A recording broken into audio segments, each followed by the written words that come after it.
Hi guys, хар самбаруудад тавтамаар л та бүхэндээ энэ өдрийн мэндийг хүргэе. За өнөөдөр миний ярих хэрэг бол миний хувьд энэ эцэг их бол ер нь яаж явж байгаад урд насандаа ямар хэрэг хийсэн болоод энэ насандаа ингэж үйл лага эдэлж яваан болоо гэсэн сэтгэлийг надад төрүүлсэн ийм хэрэг байгаа. Нэг хүн багада хулгайлагдаж бүх Америк даяараа хайгдсан бол харин нөгөө хүн олон жилийн дараа Америкийн хамгийн аимшигтай цуврал алуурчдын нэг болсон. За хэрэгээ эхлүүлэхээс өмнө энэ удаагийнхаа аудиог хураахтаа миний хоолоо өвдсөн байна. Дээрээс нь жоохон аллергитай байгаа учраас та нар минь бас ойлгож сонсоорой. За ингээд өнөөдрийнхөө шүлтийг эхлэе.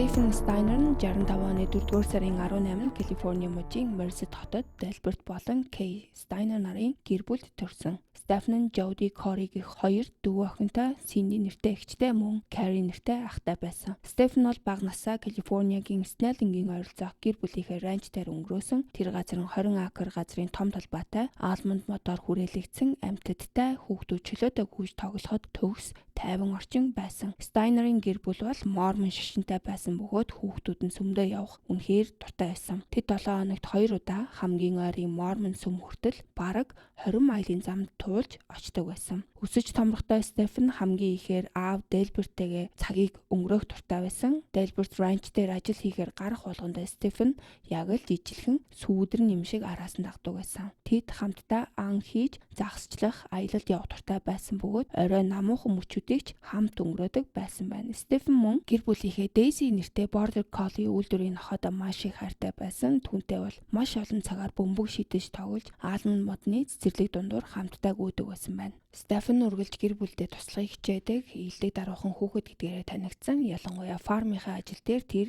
үргэлж тусалдаг байсан. Хитрхи ичимхий зантай ч хүмүүс түүнийг маш сайхан сэтгэлтэй, хүмүүжлтэй хүүхэд байсан гэж дурсдаг. Гэхдээ гэр бүл нь ранчо зархаас өөр аргагүй болдог. За энд нэг National Park гэдэг хэллэг орж ирнэ. Энэ National Park гэдэг нь юу гэхээр Америкийн нэгдсэн улсад 63 юм National Park буюу үндэсний парк байдаг. За энэ бол монголоор бол яг дархан цаазд газартай төстэй. Гэхдээ олон нийтэд нээлттэй улс хайр үздэг, байгалаа яг гоё байгалаар нь байлгаж чаддаг ийм паркууд байдаг. За эдний гэр бүл бол Yosemite гээд үндэсний паркийн ойролцоох Калифорниагийн Merced руу нүүснээр бүх зүйл өөрчлөгдсөн. Энэ нүүдэл бол Стефенд маш хүнд тусдаг. Тэр найзуудаа санаж чөлөөтэй гүйж тоглодог, өргөн удам орчноо өгүүлж хотын амьдрал дасах гэж маш их зовсон. Харин гэр бүлийнх нь нохоо Дейзи жижигхэн хашаанд дасахгүй байсан болохоор илүү том эдлэн газартай өөр айлд өгөхөөр шийдсэн нь байдлыг бүрч дордуулдаг. Стефен бол мэдээж үүнд маш их сэтгэлээр ундаг. Нүүж ирснийхаа дараа Стефен хөршүүдийнхээ хашаа цэцэрлэг дундуур дайран өнгөрдөг байсан болохоор байнга асуудалд ордог байсан. Учир нь тэр урд нь хязгааргүй мэд задгай талбай чөлөөтэй гүйж дассан хүүхэд байсан. Сургууль дээрэж тэр байнга уйлж ангийн хүүхдүүдтэйгээ зодтолдох болсон. За энэ өөрчлөлт бол түүнд үнэхээр хүнд туссан. Гэхдээ цаг хугацаа өнгөрөх тусам байдал аажмаар дээрдэж эхэлсэн. Дараагийн хавар гэхэд Стефен сургууль болон хөршүүдийнхээ дунд дахин найз нөхөдтэй болж эхэлсэн. Харин 72 оны намар 7 настай Стефен 2 дугаар ангид сурч байсан бөгөөд амьдрал нь тодорхой хэмжээнд хэвийн химнэлтэд орсон байсан. Өглөө бүр Стайнерын гэр бүлийн 4 хүүхэд хамтдаа сургууль руу алхдаг байсан.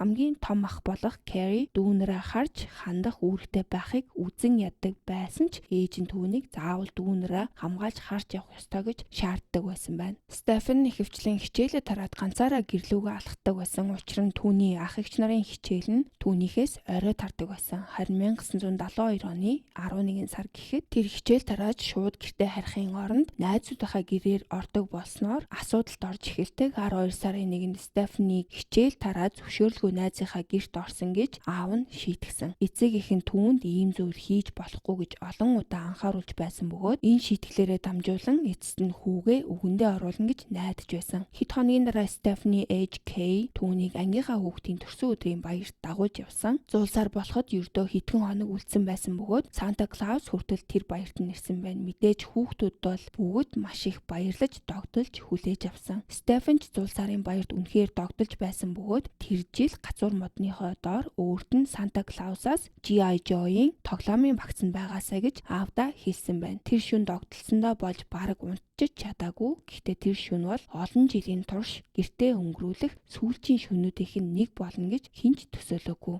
1972 оны 12 сарын 4-нд бусад хичээлийн өдрүүдийн адил эхэлдэг Стефен хүүтэн мөндөртэй бороо орж байхад багц сургууль руугаа явсан байна. Түүний ээж Кей 4 настай Корийг харж хандахын зэрэгцээ өдөржин янз бүрийн ажил амжуулахаар гарсан бөгөөд үдээс хойш Стефенийг сургуулиас нь авахар төлөвлөж байсан. Яг тэр үед хоёр эрэгтэй Yosemite National Park-ийн ойролцоогоос Merced хот руу машинтай явж байсан. Тэдний нэг нь хүүхдийн хүчирхийллийн хэрэгээр ял идэж байсан Kenneth Parnell гэх залуу байсан. За харин нөгөө нь Erwin Murphy гэх хүмүүсийн хэлдгээр бол удаан ойлгодог, бусдад амархан нөлөөлөгдөг, ер нь жоохон mental problemтэй хүн байсан байгаа. Kenneth Erwin-д хот руу хүргэж өгөх санал тавьсан бөгөөд тэд Kenneth-ийн цагаан өнгийн Buick sedan машинаар хот дотор явж байсан. Erwin зул сарын бэлэг худалдаж авч байх оронд Kenneth шашны сургаал бүхий хит хитэн ном худалдаж авсан. Тэр өөрийгөө пастор болохоор бэлдэж байгаа гэж хэлээд сургуулиасаа гэрлүүгээ алхаж яваа хүүхдүүдэд шашны материал тараах гэж байгаа гэж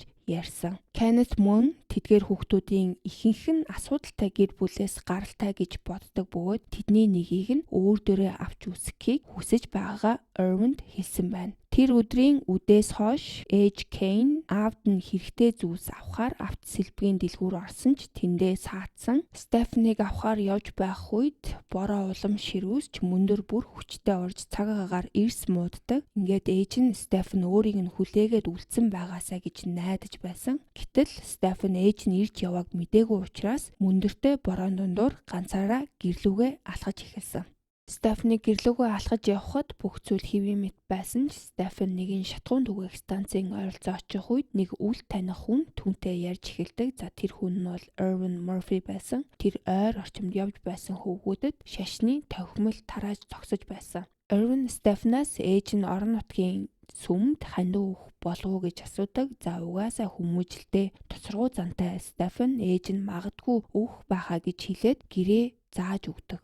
Үүний дараа Erwin цаг агаар ийм муухай байхад чамайг алхуулаад яхин харин гэрт чинь хүргээд өгье гэж Стефен санал болгодог. Тэр ойролцоо зогсож байсан цагаан өнгийн Buick машиныг зааж жолооны ард өөр нэг хүн сууж байгааг харуулсан. Эхэндээ Стефен тэдний зүгээр л гэр хүртлээ дагуулад алхачихж болно гэж хэлсэн ч Erwin түүнийг машин сууж явахыг дахин ятгсан. Эцэст нь Стефен зөвшөөрж машин суусан нь харамсалтайгаар энэхүү аимшигт явдлын эхлэл нь болсон. Тэр үед түүний ээж Kane сургууль дээр ирэхэд цөөн хідэн хүүхдэл эцэгийнхээ хүлээгээд үлдсэн байсан. Гэтэл Стефен бол тэдний дунд байгаагүй. Kay түүнийг зүгээр л гэрлүүгээ алхаж эхэлсэн байх гэж бодсон. Тэгээд Стефений өдөр бүр явдаг замаар машинтайгаа явж замын турш хүүгээ хайсан ч хаанаас ч олж хараагүй. Kay гэртээ ирээд ааваас нь Стефенийг харсан эсхийг асуухад тэр ч бас хараагүй байсан байна. Гэхдээ эхэндээ бол эцэг их нь бол юусоо сандраагүй. Учир нь Стефен бол аав ээжигээ зөвшөөрөлгүйгээр хичээлээ тараад найзуудынхаа гэрлүү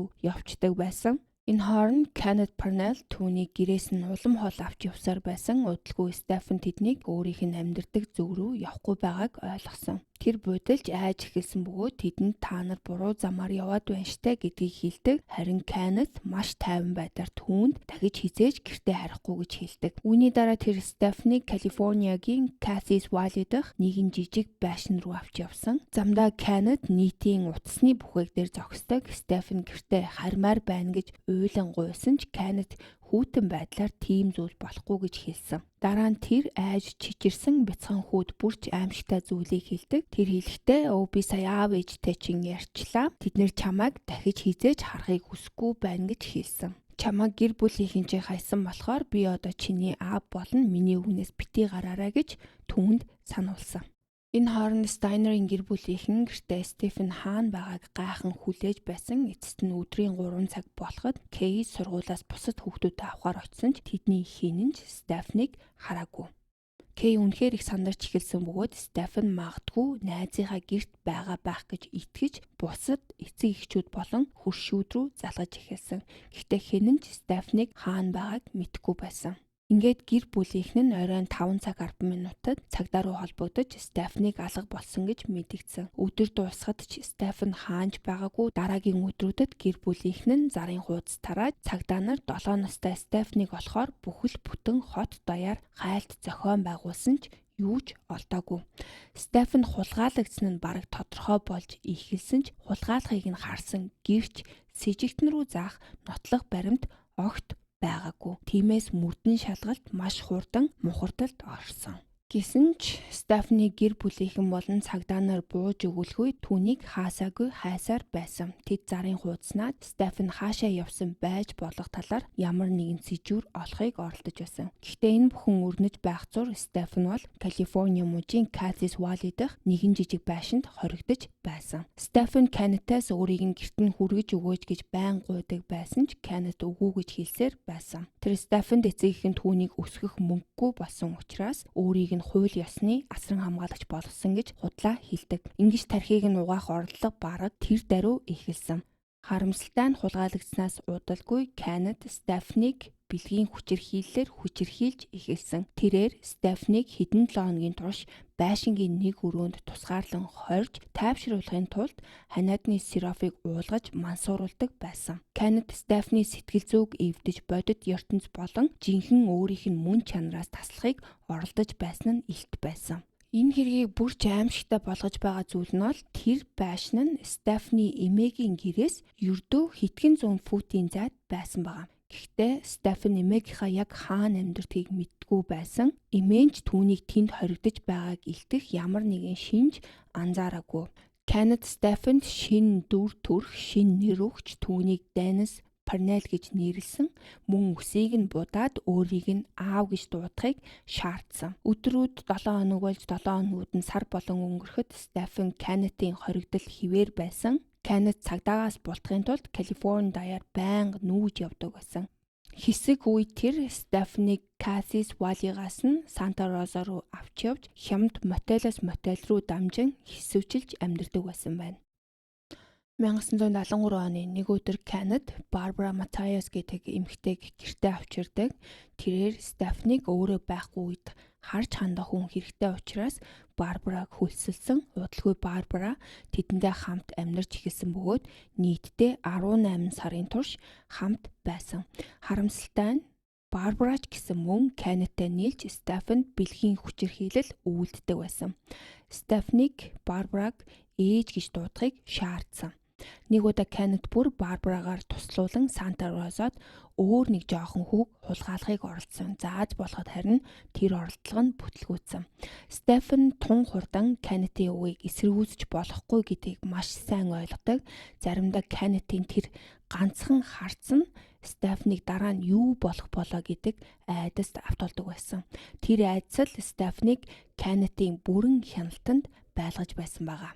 За үүний зэрэгцээ Кеннет Стефанд бол хачирхалтай тийм эрхчлөө өгдөг байсан. Тэр Стефанд тамхи татах, арх уухыг зөвшөөрөө зогсохгүй бүр Queenie гэдэг нэртэй нохоо хүртэл авч өгсөн. Мэдээж Кеннет бол эдгээр эрх чөлөөг ашиглаад Стефанийг өөртөө дасгаж хүчирхийллийн талаар хиндэж ярихгүй байлгахыг оролдож исэн. Мэдээж энэ насанд хүрсэн том хүн бол 7-8 настай хүүхдийн сэтгэл зүгээр нь тоглоод өөртөө итгүүлэхэд бол маш амархан л байсан байгаа. Энэ хооронд Стайнерын гэр бүл бол түүнийг хаахаа хизээж зогсоогоогүй. За хамгийн итгэмээргүй нь Стефанийг өөр газар руу нүүлгэж Денис Парнел нэрээр сургуульд оруулсан ч хинч Стефанийг таньж мэдээгүй явдлаа юм. Үснийх нь өнгө өөрчлөгдсөн байсан ч тэдний тарааж байсан зарын хуудсан дээрх алга болсон хүүхэдтэй бол мэдээж яг адилхан хിവэрэл байсан. Гэтэ хинч энэ алга болсон хүүхэд байна. Энэ хоёр хоорондоо адилхан юм байна гэж хооронд нь холбоогүй. Энэ үеийн нэг алдаа нь бол зүгээр хин дуртай нь ямар ч хамаагүй хүүхдэд сургуульд аваачаал зүгээр нэр хэлээл энэ хүүхэд ийм хүүхэд байгаа гэж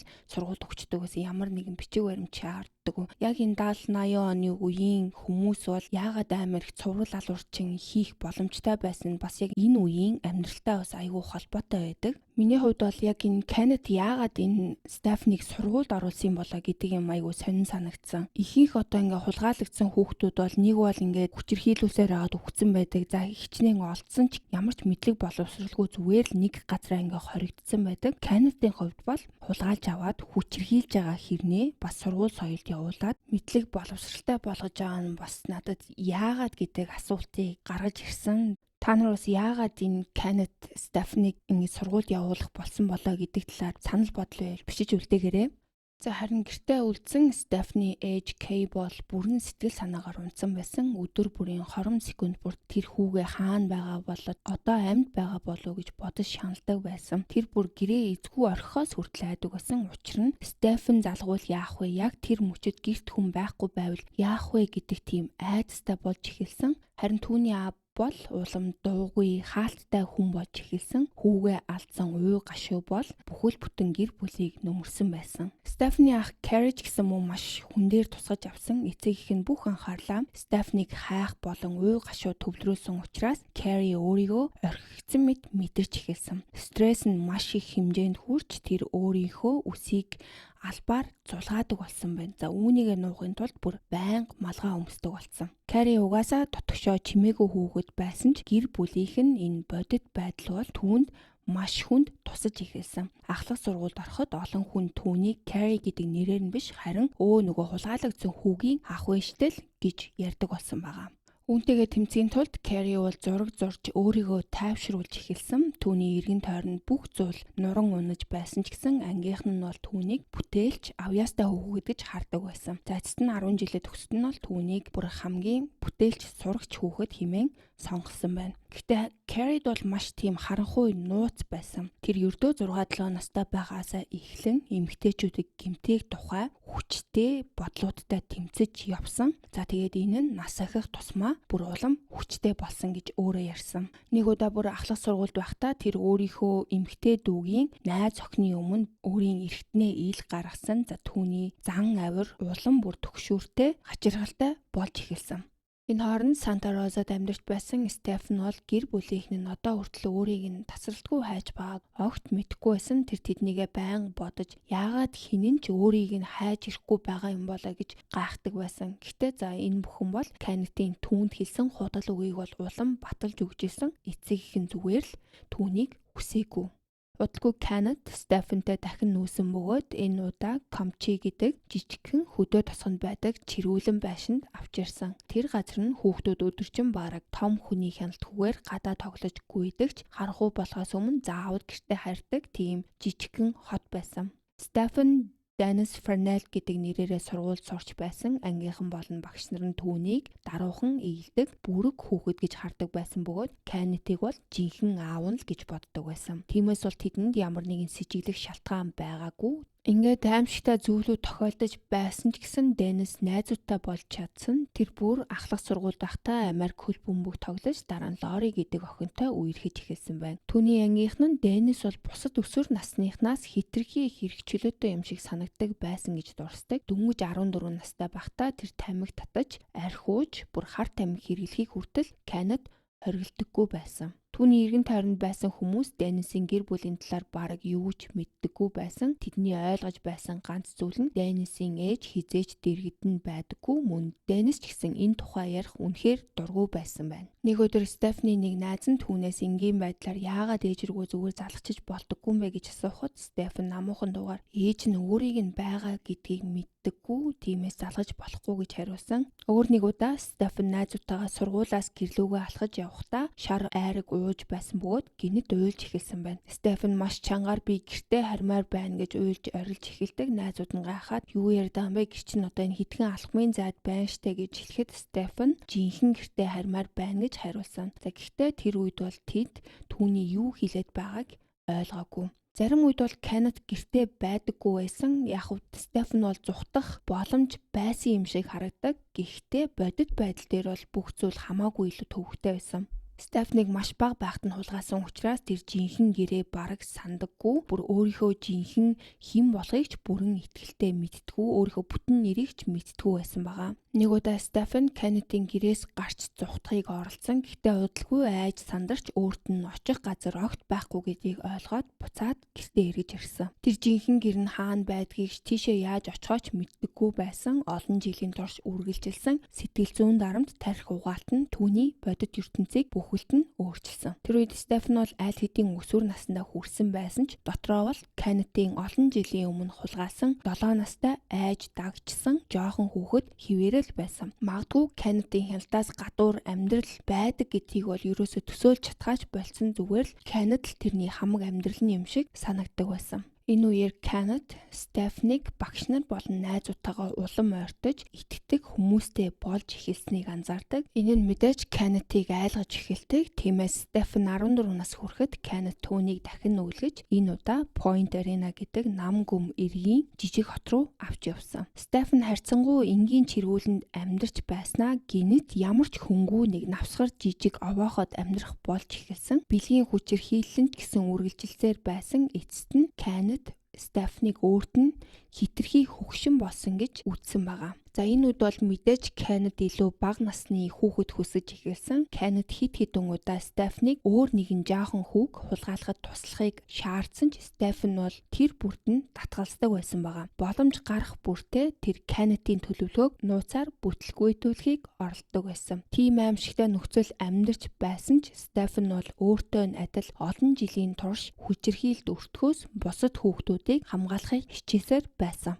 Гэхдээ Кеннед бол шинэ хохирогч хайхаа огт зогсоогоогүй. 80 оны 2 дугаар сарын эхээр тэр Тимоти Уайт гэдэг 5 настай хүүг дагаж эхэлсэн. За Тимоти нь бол Калифорниагийн Юкая хотод амьдардаг байсан бөгөөд өдөр бүр сургуулаасаа ганцаараа алхаж хардаг байсан байна. Замынхаа эхний хагас тэр нэг найзтайгаа хамт явдаг байсан ч үлдсэн хэсгийг нь үргэлж ганцаараа алхдаг байсныг Кеннед олж мэдсэн. 1980 оны Валентины өдөр Кеннед Стефаний өсвөр насны найзуудын нэг болох 15 настай Рэндлийг дагуулan Юкая руу явсан. Кеннед Рэндл нэг хүүхэд хулгайлахад тусалсны хариуд $50 өгч мөн арх хар тамхи хүртэл авч өгсөн байна. Тэр өдрийн үдээс хойш Кеннед сургуулаасаа гэрлүүгөө алхаж яваад Тимийг олж хараад Рэндлд зааж өгдөг. Рэндл Тими дээр очиод машин нэвтэрсэн тусламж хэрэгтэй байна гэж худлаа хэлдэг. Гэхдээ Тими бол дотроо за энэ ямар нэг зүйл буруу байгааг мэдрээд цухтаадаг. За харин Рэндл араас нь хөөж бариад хүчээр Кеннедийн маш руу шидэн оруулсан. Эндээс бол бас Кеннед яг бусад хүмүүсийг ашиглаж энэ гэмт хэрэгээ үйлддэг байсан харагдаж байгаа. Та нар хэрвээ санаж байгаа бол Стефанийг анх хулгайлахдаа Эрвин гэдэг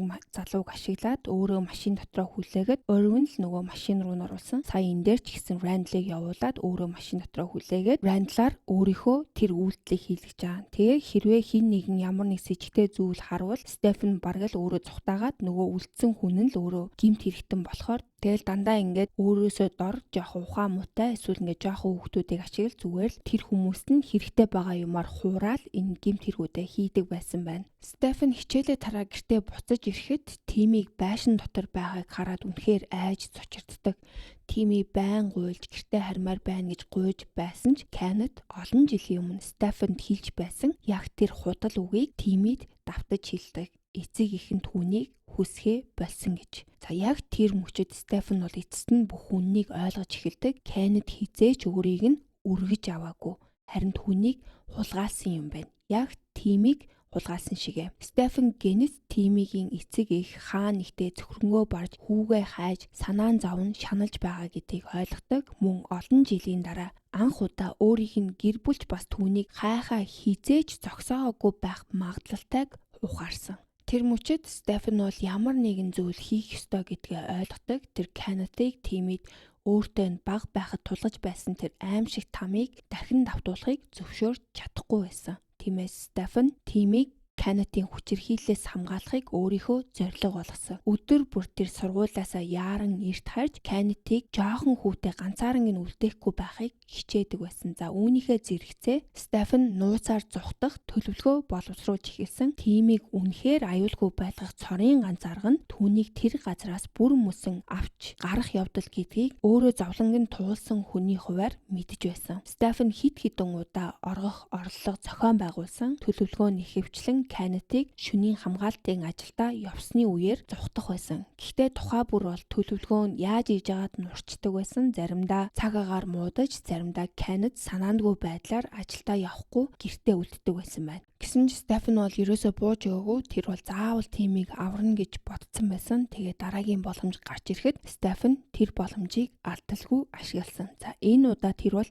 эргэж хараагүй. 1980 оны 3 дугаар сарын 1-нд Kenneth шөнийн хамгаалтын ажилдаа явхаар гэрээс гарсан. Орчин нам гүн болж аюулгүй болсон даруйд Стефан тимийг аваад хоёулаа гэрээс гүйж гарсан. Тэд ой дундуур ам тэмцэнгүйж хүнтэй газар хүрэхийг оролдож исэн. Тимийг ядарч алхаж чадахгүй болох бүрт Стефан түүнийг өргөж үүрдэг байсан. Эцэст нь тэд нэгэн зам дээр хүрч ойролцоогоор 40 майл явсаар Юкая хотод ирдэг. Тими Стефанаас өөрийг нь гэрт нь хүргээд өгөөч гэж гуйсан ч тэдний хин нь гэр нь яг хаана байгааг мэдэхгүй байсан. Тиймээс тэд цагдаагийн газар руу очихоор шийдсэн. Анхандаа Стефан бол Тимийг зүгээр цагдаагийн газар хүргэж өгөөд өөрөө яваад өгнө гэж бодсон. Гэтэл Тими цагдаагийн газрын урд халахаар гүйн ороход Стефан өөр нэг цагдаагийн анхаарлыг татсан байна. Тэр офицер хоёр түүх дотгошоо оруулсан бөгөөд яг тэр үед Стефан эцэст нь үннийг хэлсэн. Тэр өөрийгөө үнэндээ 7 жилийн турш алга болсон хүүхэд гэж тайлбарласан. Байцаалтын үеэр цагдаа нар түүний хэн болохыг асуухад Стефан ингэж хэлсэн.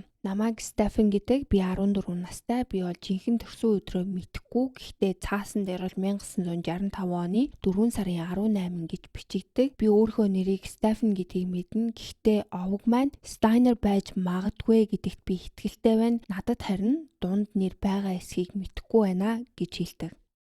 Тими Юкая хотод эцэг эхтэйгээ эсэн минь дуулсан бөгөөд азар түүнд ямар ч гэмтэл учраагүй байсан. Харин Стефанийг жинхэнэ баатар хэмээн магтаж эхэлсэн. Түүний зоригтой үйлдэлийн ачаар Тими White олон жилийн аимшигт хүчирхийллийн хохирогч болохоос аврагдсан. За тэр орой Стефаны ээж Кей гэрийнхээ үүдэнд хаалга тогших чимээ сонсдог. Хаалгаа нээтэл олон цагдаа нар зогсож байсан бөгөөд ээж Кейн цагдаа нарыг бол түүний ах Carrie-тэй холбоотой аимшигтай мэдээ авчирсан байх гэж айсан. Гэтэл үүний оронд тэр цагдаа нар түүнд Стефаны талаар мэдээтэй ирснээ хийлдэг. За үүнийг сонсон Кей бол тэр дороо ухаан алдаж унсан. За мэдээж ийм мэдээ сонсонгууд аль 7 жилийн дараа хүүгийнхэн талаар мэдээ байна гэхэд энэ ээж бол ингээл миний хүүгийн цогцсон олдсон юм байна гэж бодоод ухаан алдсан байгаа.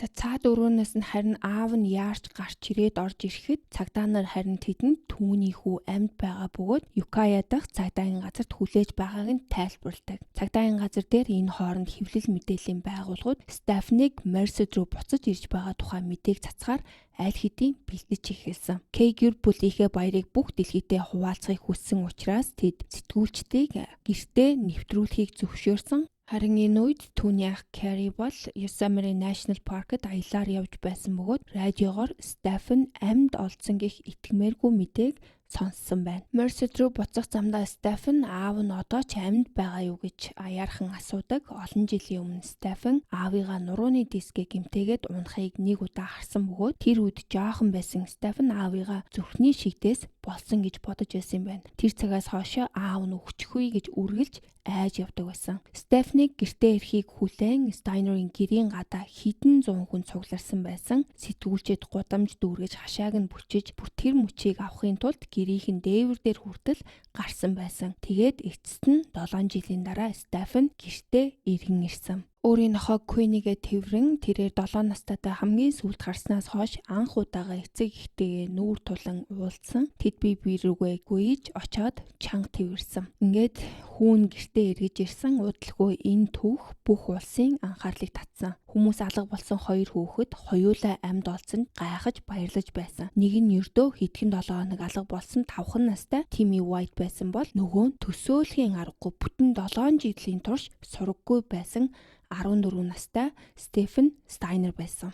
Стефанийг ирсний дараагийн өдөр нь тэр гэр бүлийнхээ хамт гэрийнхээ гадаа хэвлэлийн баг хурал хийсэн. Энэ бүхэн бол Мерсед хотын хувьд бараг гайхамшиг мэт зүйл байсан. Маргааш нь Kenneth-ийг хүүхдүүдийг хулгайлсан хэрэгээр баривчилсан бөгөөд Irwin болон Randall нарыг ч мөн хулгайлалтанд хамтран оролцсон хэрэгт буруутгасан. Харин хүүхэд асрагч Barbara Matthias бол ямар ч ял тулгаагүй. Barbara өөрөө хэлэхдээ Стефанийг бол хулгайлагдсан гэдгийг нь мдээгүй гэж мэдүүлсэн. Barbara-гийн хүүхдүүд ч гэсэн Kenneth-ийн бэлгийн хүчээр хийлэлд өөрчлсөн. Barbara энэ тухай цаг багтаад мэдэгдсэн ч цагдаа нар түүнийг тоогоогүй гэж хэлсэн байна. За гэсэн ч Стайнерын гэр бүл бол аз жаргалаар дүүрэн байсан. Бүтэн 7 жилийн дараа тэдний алга болсон хүү эцэст нь гэртээ эргэн ирсэн бөгөөд энэ бүхэн бол жинхэнэ гайхамшигаас өөр зүйл биш байсан. Гэхдээ Стефан гэртээ эргэн ирсний дараах амьдрал бол үргэлж амар байгаагүй. Хэвлэл мэдээллийн хэрэгслүүдийн харуулж байсан шиг бүх зүйл төгс үлгэрийн төгсгөл болоогүй. Стефан хэсэг хугацаанд сэтгэл зүйн эмчилгээнд явсан ч удалгүй болсон. Тэр бэлгийн хүчирхийллийн талаар сэтгэл зүйчтэй ярилцахыг хүсээгүй бөгөөд аав нь ч түүнд тийм эмчилгээ хэрэггүй гэж эрс эсэргүүцдэг байсан байна. Аав нь хэлэхдээ хувийн асуудлаа битгий хамаагүй хүнд ярьж бай гэж Стефан хэлдэг байсан. Энэ нь бол зүгээр л хүнд битгий муугаа яриад байл гэсэн санаатай. За яг энэ үед бол мэдээж сэтгэл зүйн эмчилгээ гэдэг бол яг одоогийнх шиг байгаагүй. Хэрвээ хин нэгэн сэтгэл зүйн эмчилгээ авж гинэ, хүнтэй ярилцж гинэ гэх юм бол энэ юу нь бол юмтай мэдрэл мутай гэж хардаг байсан үе. За тийм болохоор эдний гэр бүлийнх нь бол 7 жилийн дараа хүчирхийлэлж ирснийхаа дараа юу ч болоогүй юм шиг амьдрахыг шаарддаг байсан. Тиймээс эмчилгээ хийлгээгүй нь бол Стефанд өнгөрсөн амьдралаасаа салж идэрэхэд маш хэцүү болгосон. Стефан бол ганцаараа энэ бүхнийг туулах ёстой болсон. Үүгээрч зогсохгүй түүний гэр бүлч бас ийм өөрчлөлтийг даван туулахад бэлэн байгаагүй. Тэдний хувьд бол хамгийн хэцүү зүйл нь өөрсдийн санаж байсан тэр 7 настай жоохон хүүхэд нь хിവэрэ биш гэдгийг хүлээн зөвшөөрөх байсан. Стефан гэртээ эргэн ирэхдээ аль хэдийн өсвөр насны хүү болсон өөрийн гэсэн асуудалтай, шарх сорвтой, өөрийн гэсэн хэрэгцээтэй хүн болж өөрчлөгдсөн. Энэ өөрчлөлт ялангуяа түүний аавд бол маш хүн тусдаг. Урд нь бол хаа явахдаа дагуулж явдаг, үргэлж хажууд нь байдаг байсан тэр бяцхан Стефан нь одоо асар их зүйл туулж өнгөрүүлсэн өсвөр насны хүү болцсон байсан. Мөн гэр бүлийнхэн нь Стефаны шин амьдрал дасах үйл явц бол асар их цаг хугацаа төсвөр төвчээр шаардахыг ойлгох хэрэгтэй болсон. Канадтай хамт амьдарч байхдаа Стефан бол хүссэн зүйлээ хийж маш их эрх чөлөөтэй байсан учраас энгийн нэг гэр бүлийн дүрм журамд бол дасгаа болчихсон байсан. Мэдээж хүний үгийг сонсоход болцсон байгаа гэсэн үг. За түүнээс гадна өөр бас нэг проблем байсан. Тэр нь юу гэхээр Стефанийг сүүлийн 7 жилийн турш өдөр бүр Денис гэж дуудсан. Тиймээс Стефан бол өөрийгөө дахин Стефан гэдгээ бүрэн хүлээн зөвшөөрөхөд нь маш удаан цаг хугацаа орсон байна. Хэвлэл мэдээллийн ч Стайнерын гэр бүлийг бол байнга мөрдөж амраадаггүй байсан. Тэд энэ түүхээс аль болох их мэдээлэл авахыг хүсэж байсан. Энэ бүхэн бол Стефанд маш хүнд тусан. Ялангуяа тэр өөрөө анханасаа шинэ амьдралтаа тасах гэж маш их тэмцэж байсан учраас бүх зүйлийг улмал хэцүү болгосон. Тэр олон мэдээний ярилцлаганд орж олзлогдсон он жилүүдийнхаа талаар ярьдаг байсан. Би энэ оролцсон нэвтрүүлгүүдийг нь үзсэн л дээ. Энэ ярилцлага авж байгаа хүмүүс нь бол үнэхээр тийм мэдрэмжгүй байсан уу, цаг үеийн тийм байсан уу мэдэхгүй. Дөнгөж ийм 14 настай жоохон хүүхдээс маш хүнд юмны дараа ярилцлага авч иж ямар ч мэдрэмжгүй хүмүүс. Өө чи тэгээд трийг хизээ аав гэж дуудаж эхэлсэн. Чи тэднэртэй секс хийжсэн үү? Тэгээ бүр хүний санаанд оромгүй тийм асуултуудыг асууж исэн нь бол надад энэ хүүхдийн өмнөөс үнэхээр харамсмаар. Энэ хүүхэд ингээд ярьж байхдаа ч ингээд телевизийн нэвтрүүлгүүдийн түүнийг хүнд харуулахыг хүссэн одоо тэр нэг баатар гих юмд нь нийцэж тэр яриагаа өгөх гэж хичээж байгаа надад үнэхээр гонигтай санагдсан.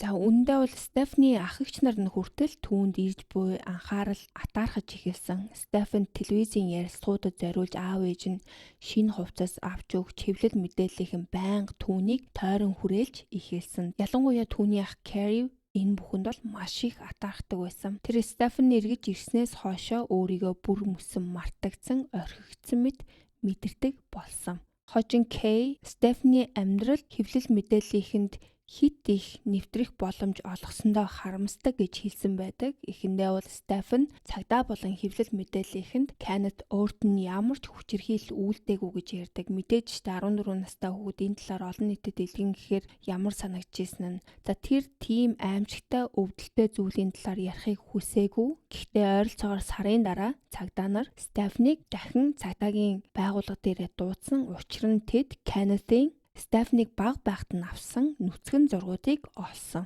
За үүний дараа хэвлэл мэдээлэл хэм бол Стайнерын гэр бүлийг бүрч хүчтэй шахаж эхэлсэн. Тэд хүчирхийлэл яг яаж болсон, ямар дэлгэрэнгүй зүйлс байсан талаар хүртэл мэдхийг хүсэж байсан. Стефан бол бараг үргэлж сурвалжлагчид болон камеруудаар хүрээлэгдсэн байсан. Тэд бүр сургууль руу дагаж очоод анги дотор нь эсвэл хонглоор алхаж явахыг нь хүртэл зураг авч бичлэг хийдэг байсан. Мөн олон сурагчид Стефанд ирж буй тэр анхаарал татаархдаг байсан. Тиймээс Стефан өөрийн шархтайгаа тэмцгээс гадна бусдын атаархал хандлагыг даван туулах хэрэгтэй болсон. Эцэст нь сурагчид Стефаныг бэлгийн хүчирхийллийн хохирогч байсан гэдгээр нь тасралтгүй дээрлэж эхэлсэн. Тэд түүн рүү ижил хүүснүүдийг доромжилдог үг хэллийг шидэж байнга шоолдог болсон. Дээрлэлд бол маш хүнд хэмжээнд тухирсан тул Стефан эцэст нь ахлах сургуулийнхаа 11-р ангид байхдаа сургуулаа орхисон. Гэхдээ Стефаны нүүр тулах ёстой зүйл бол зөвхөн хэвлэл мэдээлэл байгаагүй, тэр мөн Кеннетийн шүүх хурал дээр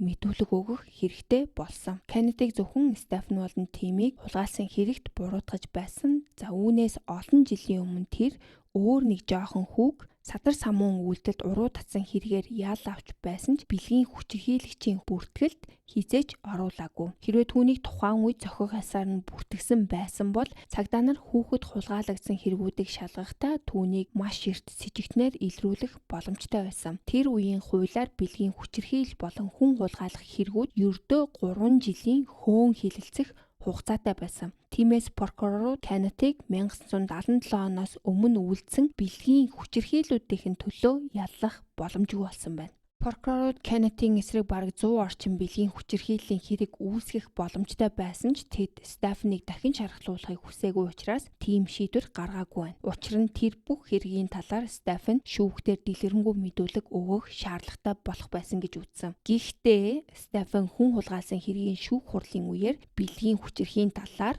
мэдүүлэг өгөхөөсөөр аргагүй болсон. Прокурорын өмнө байсан хуулиар бол Кеннетийг ямар ч хуулийн хариуцлага хүлээх боломжгүй байсан. За үүнээс болоод тэд энэ хүүхэд хулгайлт нь бол нэг удаагийн үйлдэл биш, харин олон жилийн турш үргэлжилж байгаа үйл явц байсан гэж маргаж байж л 3 жилийн хөөн хилцэх хугацаанд багтах боломжтой болсон. За үүгээрч зогсохгүй Кеннетэд зөвхөн 2 дугаар зэргийн хүн хулгайлах ял тулгасан. Тэр үеийн хуулиар 1-р зэргийн хүн хулгайлах хэрэг болгохын тулд эсвэл мөнгө нэгсэн байх, за эсвэл өөрөөр тухайн үедээ бие махбодын гэмтэл учруулсан байх шаардлагатай байсан.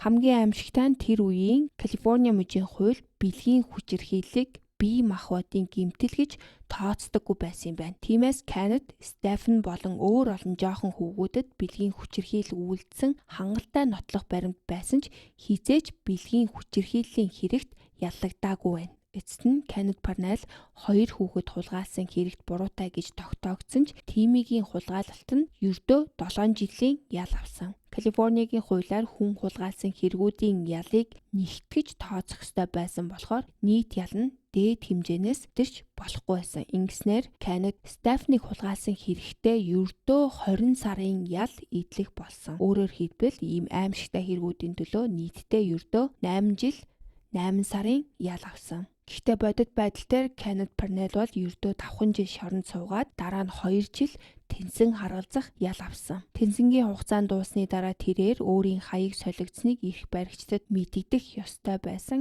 Яагаад тэгэхээр тэр бэлгийн хүчирхийлэгчийн бүртгэлтэй хүн байсан. Гэхдээ энэ шаардлагыг зөрчсөн ч гэсэн түүнийг дахиж хизээч яллаагүй. Минийгаар бол энэ хүн ингэж шоронгоор гарсныхаа дараа энэ хийж байсан юмаа зогсоогүй зөндөө олон хэрэг хийсэн гэдэгт бол би итгэлтэй байна. За нөгөө талаар бол Стефанд өөрт нь тохиолдсон бүх зүйлдээ эвлэрч даван туулах нь бол маш хэцүү байсан. Ялангуяа тэр ямар ч сэтгэл зүйн эмчилгээ авч байгаагүй учраас бүрч хүнд байсан. Тэр маш их архиуж, байнга марихуана татаж эхэлсэн бөгөөд удалгүй эм болон гудамжны хар тамхи хүртэл хэрэгэлдэг болсон. Үүнээсээ болоод маш олон догшин авир гаргаж хүмүүстэй муудалцдаг болсон. За бүр согтуугаар нэлээд хэдэн машиныг хүртэл сүйтгэсэн байна. Ингээд түүний аав нь үнэхээр залхаж бухимдсан тул Стефанийг гэрээсээ хөөж явуулсан байна. Эцэст нь Стефан махны дэлгүүрт ажиллаж эхэлсэн бөгөөд тэндээ Жоуди гэдэг залуу эмэгтэйтэй танилцсан. Стефан бол үнэхээр доктортой амьдрахыг хүсэж байсан бөгөөд цаг хугацаа өнгөрөх тусам түүний бодлогогүй аюултай зан авир нь баг багаар тайвширч эхэлсэн. Энэ хооронд Тими White болон түүний гэр бүл Стайнерын гэр бүлтэй бол маш ойр дотн харилцаатай хэвээр үйлдсэн. Тими ердөө 2-7 хоног алга болсон учраас хайр халамжтай дэмжлэгтэй гэр бүлдээ иргэн очиж харьцангуй хэвийн хүүхэд насыг бол үргэлжлүүлэн амьдрах боломжтой болсон. Мэдээж энэ явдал бол түүнд хүнд шарах үлдээсэн ч гэсэн Тими бол аажмаар итгэж эхэлсэн. 1985 онд Стефан болон Жоди хоёр гэрлэж удалгүй тэд Ашли болон Стефан Jr гэдэг хоёр хүүхэдтэй болсон. Олон хүний ярьснаар Стефан бол үнэхээр гайхалтай аав байсан. Хүүхэд хүмүүжлэх нь түүнд төрөлхийн мэт санагддаг байсан бөгөөд аав байх нь бол Стефанд жинхэнэ аз жаргалыг авчирдаг байсан гэж хэлсэн. 1989 он гэхэд Стефан болон түүний гэр бүлийн амьдрал эцэст нь тогтворжиж эхэлсэн байгаа мэт харагдчихсан. Тэр пиццаны газарт ажилд орж Мерседед өөрийн гэсэн орон сууцтай болж бүр Мормоны сүмдээ хүртэл дахин эргэж орсон байна. Стефан мөн хүүхэд хулгайлтын эсрэг байгууллагад болон цагдаагийн хэлтсүүтэй хамтран ажиллаж эхэлсэн. Тэр хүүхдийн хүчирхийлэгчтэй сэрэмжлэх талаар олон нийтэд ойлголт өгөхийг хичээдэг байсан. Түүний ажлын нэг хэсэг нь бол хүүхдүүдэд зориулан илтгэл тавьж өөрсдөө хэрхэн хамгаалах, танихгүй хүнээс болгоомжлох талаар заадаг байсан байна. Нэг өдөр Стефанд NBC телевизийн сүлжээнээс дуудлага ирдэг. Тэд Стефаны түүхээс сэдвүүлсэн за нэг мини цуврал хийхийг хүсэж байсан бөгөөд Стефан ч гэсэн уг бүтээлд туслахаар зөвшөөрсөн байна. Ингээд зураг авалтын үеэр Стефан болон түүний гэр бүлийг талбай дээр урьсан. Жодигийн ярьснаар бол энэ мини цуврал дээр ажилласан тэр үе бол энэ гэр бүлийн хувьд үнэхээр аз жаргалтай цаг хугацаа байсан гэж хэлсэн. Тэдний зурагтынх нь бол маш сайн ханддаг байсан бөгөөд ялангуяа Стефан өөрийнх нь өсвөр насны дүрийг бүтээхээр сонгогдсон жүжин Коронтой уулзахдаа маш их баярсан гэдэг. Стефан тэр жүжигчин 14 настай үеийн өөртөө нь бол яг адилхан харагдаж байна гэж хэлчихсэн. Хоёр ангитай тэр мини цувралын нэр нь бол I know my first name is Stefan гэдэг байсан бөгөөд тухайн жилийнхээ сүүлээр эфирээр цацагдсан. Стефан хүртэл цуврал дээр жижигхэн дүр тоглосон байдаг. Тэр гэртээ иргэн ирдэг хэсгийн үеэр цагдаагийн дүрээр богинохон дүр бүтээсэн. Ерөнхийдөө Стефан цуврал хэрхэн бүтсэнд нилээд сэтгэл хангалуун байсан. Түүний ярилцлагуудаар хэлснээр өөртөө надад нөхцөлд байгаа алга болсон хүүхэд энэ цувралыг үзээд зориг орж ил гарч ирэх болов уу гэж найдаж байсан. Энэ нь бусад хохирогчдод тусалж магадгүй гэж тэр итгэдэг байсан тухайга ярьсан. Стефан мөн мини цувралыг сурталчлахын тулд хэд хэдэн ярилцлаганд орсон ч өөрийг нь дүрсэлсэн байдалд сэтгэл хангалуун байгаагүйгээ ярьдаг. Түүний хэлснээр цуврал дээрх дүр нь бол бүдүүлэг төвөгтэй зан ааштай хүүхэд мэт харагддаг байсан бөгөөд Стефан өөрийгөө багадаа хийцээж тийм хүүхэд байгаагүй гэдгийг ярьдаг байсан.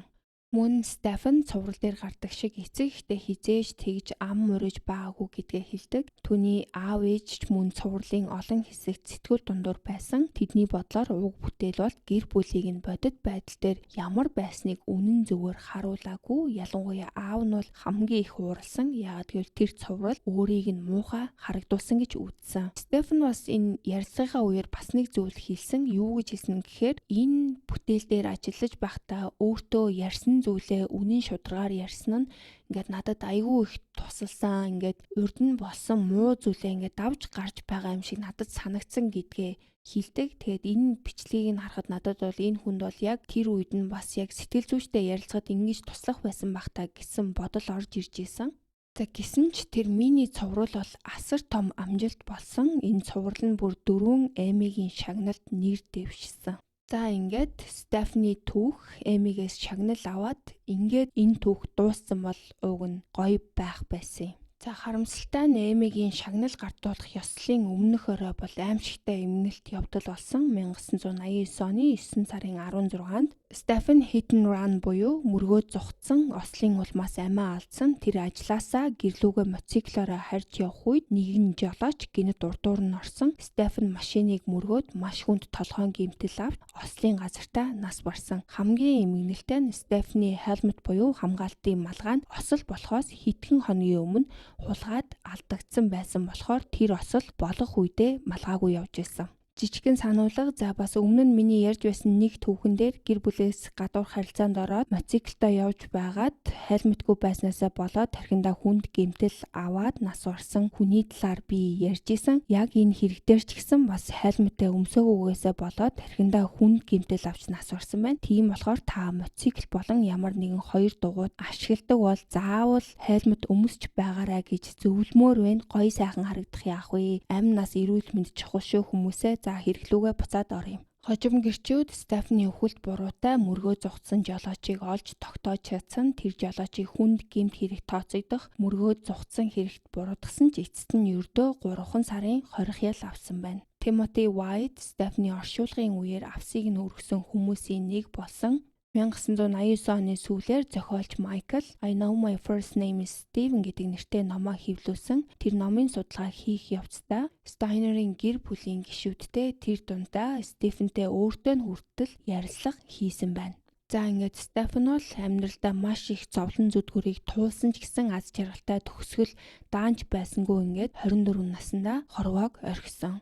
Стефаны хэрэг энэ ахыхын хэрэг хоёрыг ингээ хоёулангийн яг ингээд нэг дор ингээ барьж сонсож үзэх юм бол бараг энэ Стефан ахыхаа хийсэн нүглийн төлөөсийг эхлээд түлцсэн юм шиг надад бүр тийм сэтгэл төрүүлсэн. Хэрвээ та нар тийм afterlife тиймэрхүү юмд итгэдэг бол надтай бас адилхан тийм бодол төрж магадгүй байх. За ингээд Стайнерын гэр бүлийн түүхийн part 2 руу орцгоё. 1999 оны 7 дугаар сарын 22-ны өдөр 36 настай доктор Desmond Yosemite үндэсний паркийн эмнэлгийн захирлаар ажиллаж байсан. Тэр бол саяхан паркийн эмнэлэг дээр 24 цагийн турш дуудлагатай ажиллаад маш хүнд өдрүүдийг өнгөрүүлээд байсан. Эцэст нь тэр ядарч туйлдсан байдалтай кабинда буцаж ирээд жоохон амрах гэж байтал пейжер нь дуугардаг. За нэг сураггүй алга болсон эмэгтэйг хайх ажиллагаанд оролцох шаардлагатай болсон бөгөөд диспетчер нь бол за энэ хэрэг бол юрдийн нэг алга болсон хүн бишээ гэдгийг анхааруулж хэлдэг. Үндэсний паркт 2 жил хагасын хугацаанд ажилласан доктор Кейд төөрсөн олон хүнийг хайж аварч байсан туршлагатай. Гэхдээ Фореста гэдэг жижиг тосгон руу явхаасаа өмнө энэ удаагийн хайлт өмнөхөөс огт өөр гэдгийг түүнд хэлсэн. 26 настай байгаль судлаач Joey Armstrong амралтын өдрөөр найзууд дээрээ очих ёстой байсан ч тэр ирээгүй тул найзууд нь ямар нэг аимшигтай зүйл болсон байх гэж айж эхэлсэн. Сүүлийн 1 жилийн турш Joey найз залуу болон өөр нэг өрөөний хамтрагчтайгаа паркийн нэгэн кабинд амьдарч байсан. Харин одоо тэр байшин бол цагдаагийн хамгаалалт орцсон байсан. Цагаан өнгийн пикап машин нь үүдэндээ хിവэрээ зогсож аялалдаа явах цүнхнүүд нь ачигдсан хിവэрээ байсан бөгөөд тэнд ямар нэгэн аимшигтай зүйл болсон шинж тэмдгүүд илэрсэн. Дугуйны мөр хугарсан нарны шил мөн улаан механикийн малгай олдсон байна. Хайлтын баг эхлээд ойролцоох бүсээс хайхаар шийдэж өргөн талбайг хамруулахын тулд 5 хэсэгт хуваагдсан. Доктор Кид болон өөр 4 хүн Crane Creek орчмын ойр руу орж Joey-гийн ямар нэгэн ул мөр олохыг оролдож эхэлсэн. Удалгүй тэд тэмцэл болсон мэт шинж тэмдгүүдийг анзаарч эхэлсэн. Шингэн мөрүүд, гişигдэж нугарсан өвс, ойн ургамлууд, хугарсан жижиг моднууд за энэ бүхэн бол хин нэгэн зүхтаж байсан мэт харагдсан. 3 фут орчим гүнтэй, тогтсон булангартай, устай, нарийн шуудуу дотор доктор Кид нарны гэрэлд гялалзах түлхүүрийн оосоор олж хардаг. Түүний яг цаана тэр бүр аимшигтай зүйлийг олж хардаг. Цагаан пудвалк цэнхэр жинсэн өмд өмсөн эмхтэй цогцос байсан. Тэр ойртон алхах үед аимшигтай нэгэн зүйл нүдэнд тусч тэр дорой зог тусаж дотор нь мухаа оргисон. Тэр яаралтай байгаль хамгаалагч руу гүйж очиж 11:44 буюу за тэр нь бол цогцос олдсон гэсэн үг юм байна. Тэгж хэлээд толгойг тасалдсан байна гэж орилж хэлсэн. Ингээд 99 оны 7 дугаар сар Joey Armstrong-ийн толгойгүй цогцос олдсон явдал бол Yosemite бүхэлд нь айдас давтуулсан. Joey Armstrong Орландод өссөн бөгөөд Yosemite Institute-ийн хамгийн хайртай ажилтнуудын нэг байсан. Түүнийг бүтээлч зоригтой эмэгтэй гэж хүмүүс тодорхойлдог байсан. Хэрвээ тэр ямар нэгэн зүйлээс айвал зүхтхийн оронд шууд нүүр тулдаг, үргэлж бүх зүйлд өөрийгөө бүрэн зориулдаг нэгэн байсан. Тэр Yosemite багш зааварлагч болохыг олон жилийн турш мөрөөдсөн. Эцэст нь тэр мөрөөдлөө биелүүлж чадсан. Joey бол тэнд яг өөрийнхөө амьдарч исэн. Тэр үргэлж хөгжилтэй эрч хүчтэй нэгэн байсан бөгөөд хүүхдүүдийг паркийн аслагдсан байгалийн цэвэр бүсээр дагуулan аялж түүх зэрлэг амьтад нутгийн ургамал болон шавжны талаар заах дуртай байсан байна. Тэр бүр хүүхдүүдэд инээлгэхийн тулд уулын гуталтайгаа тап данс бүжиг хүртэл хийж өгж баясгадаг байсан. Тэр болон түүний найз залуу мөн адил зааварлагч Майкл хоёр паркаас хэдхэн майлын зайд байрладаг Greenhouse гэж нэрлэдэг модон кабинд амьдардаг байсан. Би энэ байшинд үнэхээр хайртай гэж Joey Флоридад байдаг нэгэн найзтай загтал бичсэн байдаг. Мөн дээрэс нь би Майклийг бас сэтгэлийнхээ гүнээс биеийнхээ эс бүрээр хайрладаг. Бас тэр Том нуг дүүрэн Daisy цэцгнүүд гайхалтай түүхэнд нь хайртай гэж энэ парка магтаж бичсэн байна. 99 оны 7 дугаар сарын 21-нд Joey өглөөний 8 цагийн үед ажилдаа ирсэн бөгөөд өдөр нь ердийнхөрөө өнгөрсөн. Тэр хамт ажиллагсадаа тэр шөнө кабинда ганцаараа хонохоос айж байгаагаа хэлсэн байна. Учир нь тэр үед өрөөнийг хамтрагч болон найз залуу нь хоёулаа эзгүй байсан. Нар жаргахын өмнө Joey аялдаа явахын тулд машинаа ачиж эхэлсэн. Гэхдээ түүний машин бол хизээч driveway-наас ч хөдөлж гараагүй байгаа. Энэ хэрэг Yosemite дахь хүмүүсийг бүрч их айлгсан шалтгаан нь ердөө хэдхэн сарын өмнө өөр нэгэн эмэгтэй болон 2 охин алга болсон харгас хэрэг гарч байсан бөгөөд цагдаа нар тэр хэргийг бол аль хэдийн шийдсэн гэж бодсон явдал байсан байгаа. Ингээд цагдаа нар өмнөх хэргийг буруу шийдсэн ч байж магадгүй бөгөөд жинхэнэ алуурч нь одоо ч гэсэн сул чөлөөтөө явж байж магадгүй гэсэн бодол тэдэнд төрөх болсон 42 настай Carol, түүний 15 настай охин Julie, мөн Julie-гийн найз болох Аргентинаас ирсэн 16 настай Silvina нарын алга болсон хэрэг тухайн нутгийн түүхэнд хамгийн том хайлтын ажиллагаануудын нэгийг эхлүүлсэн. Carol бол үнэхээр онцгой эмэгтэй байсан. Тэр хүүхдийн эрхийн төлөө тэмцэгч байсан бөгөөд шүүхтээр дуу хоолойгүй хүмүүсийн өмнөөс очиж ярьдаг байсан байна. Бусдад туслах, нийгэмдээ үйлчлэх нь түүний амьдралын хамгийн чухал зүйл нь байсан. Julie ч мөн ээжтэйгээ адилхан хийж байгаа бүх зүйлдээ хамгийн сайнаараа хичээж амжилт гаргахыг хүсдэг хүн байсан. Julie болон Sina хоёр бүр алхаж сурахаасаа өмнөх үеэсээ эхлэн найзалсан найзууд. Тэр аялал энэ гурвын хувьд бол амьдралынхан хамгийн сайхан аялал болох ёстой байсан. Caroline аав Francis тэр өдөр тэдэнтэй уцаар ярьсан бөгөөд тэд үнэхээр аз жаргалтай байсан гэж дурссан. Тэд байрлаж байсан Cedar Lodge мотелийнхаа ресторанд оройн хоол идсэний дараа ложийн баруун жигэрийн хамгийн захад байрлах 509 тоот өрөөлөгөө бутсан. Yosemite дахь аялан дуусны дараа тэд Caroline түрээсэлсэн улаан Pontiac машин руугаа очоод дараа нь нисэх онгоцны буудал дээр Caroline нөхөртөө уулзах ёстой байсан. Гэхдээ тэд хизээж очоогүй. Удалгүй цагдаа нар лож дээр ирж сурггүй болсон 3 хүнийг хайх ажиллагаа эхэлсэн гэвч тэдний байрлаж байсан өрөө бараг ямар ч сэжүүр өгөөгүй. Тэд өрөөнөөсөө чек аут хийж гараагүй. Ариун цэврийн өрөөнд дэх алчуурнууд нойтон хിവэр байсан ч хувцснууд алга болсон байсан. Мөн машин нь ч гэсэн байхгүй байсан. Ямар нэгэн хүч хэрэгэлсэн шинж тэмдэг огт байгаагүй учраас хайлтын баг гэхэндээ тэднийг төөрсөн эсвэл хаа нэгтээ гатсан байж магадгүй гэж үзэж байсан. Маш олон хүн хайлтад оролцсон бөгөөд онгоц хүртэл Yosemite дээгүүр нисэж дээрээс нь ямар нэгэн мөр олдох болов уу гэж хайж байсан байна. Caroline гэр бүлийнхэн ч гэсэн энэ хайлтанд туслахаар ирсэн. Тэд машинаар олон майл явж алга болсон машиныг хайж байсан. Caroline аав Francis бүр мотелийн хогийн савнуудыг хүртэл шалгаж цус болсон ор хүнжлийн даваа байгаа эсхийг хайсан байна. Тэр ингэж хайж байхдаа нэг хачирхалтай зүйл анзаардаг. Cedar Lodge-ийн засвар үйлчилгээний ажилтан булан тойрон нуугдан өөрийг нь ажиглаж байсан байна. Francis ямар нэг зүйл буруу байгааг мэдэрсэн ч яг юу нь болохгүй байгааг ойлгож чадахгүй байсан. Гэхдээ нэг зүйл тодорхой байсан. Тэр засварын ажилтан бол Francis-ийн гол анхаарал нь байгаагүй. Түүний бүх бодол бол Carol, Julie болон Sina нар дээр төвлөрч исэн. Хичнээн муу юм мэдэрч байсан ч гэсэн Francis тэр үедээ тоолгүй орхисон байна. Энэ газар нутаг бол асар аюултай бас хэмжээлшгүй уудан байсан. Тэнд майлын дараа майл үргэлжлэх зэрлэг байгаль байсан бөгөөд ганцхан буруу эргэлт хийхдээ хичнээн туршлагатай ч хамаагүй аялагч хүртэл төөрч хиндэж харагдахгүй алга болж болохоор ийм газар байсан. Тийм газар 3 жуулчин бараг ямар ч мөр үлдээлгүйгээр орц сураггүй алга болж болох боломжтой байсан. Гэхдээ тэднээс бол ямар ч уул мөр гараагүй, юу ч олдохгүй байсан. Энэ нь мөрдөгчдийг бол хамгийн аимшигтай боломжийг бодож эхлэхэд хүргэсэн. Тэд хулгайлагдсан юм биш үстэй гэдэг бодол тэдэнд дараа нь орж ирдэг. Дараагийн хэдэн 7 хоногийн турш FBI-гийн хэдэн зуун эйжентүүд, California Highway-гийн офицерууд, мөн National Park-ийн байгаль хамгаалагчид Yosemite-г бүхэлд нь самнаж хайсан. Тэд нисдэг тэрэг эрэлж нохоо ашиглан уул, ой, хавцал, зам бүрийг шалгаж байсан ч Carol, Julie болон Sina нарын ямар ч улмөр олдоогүй.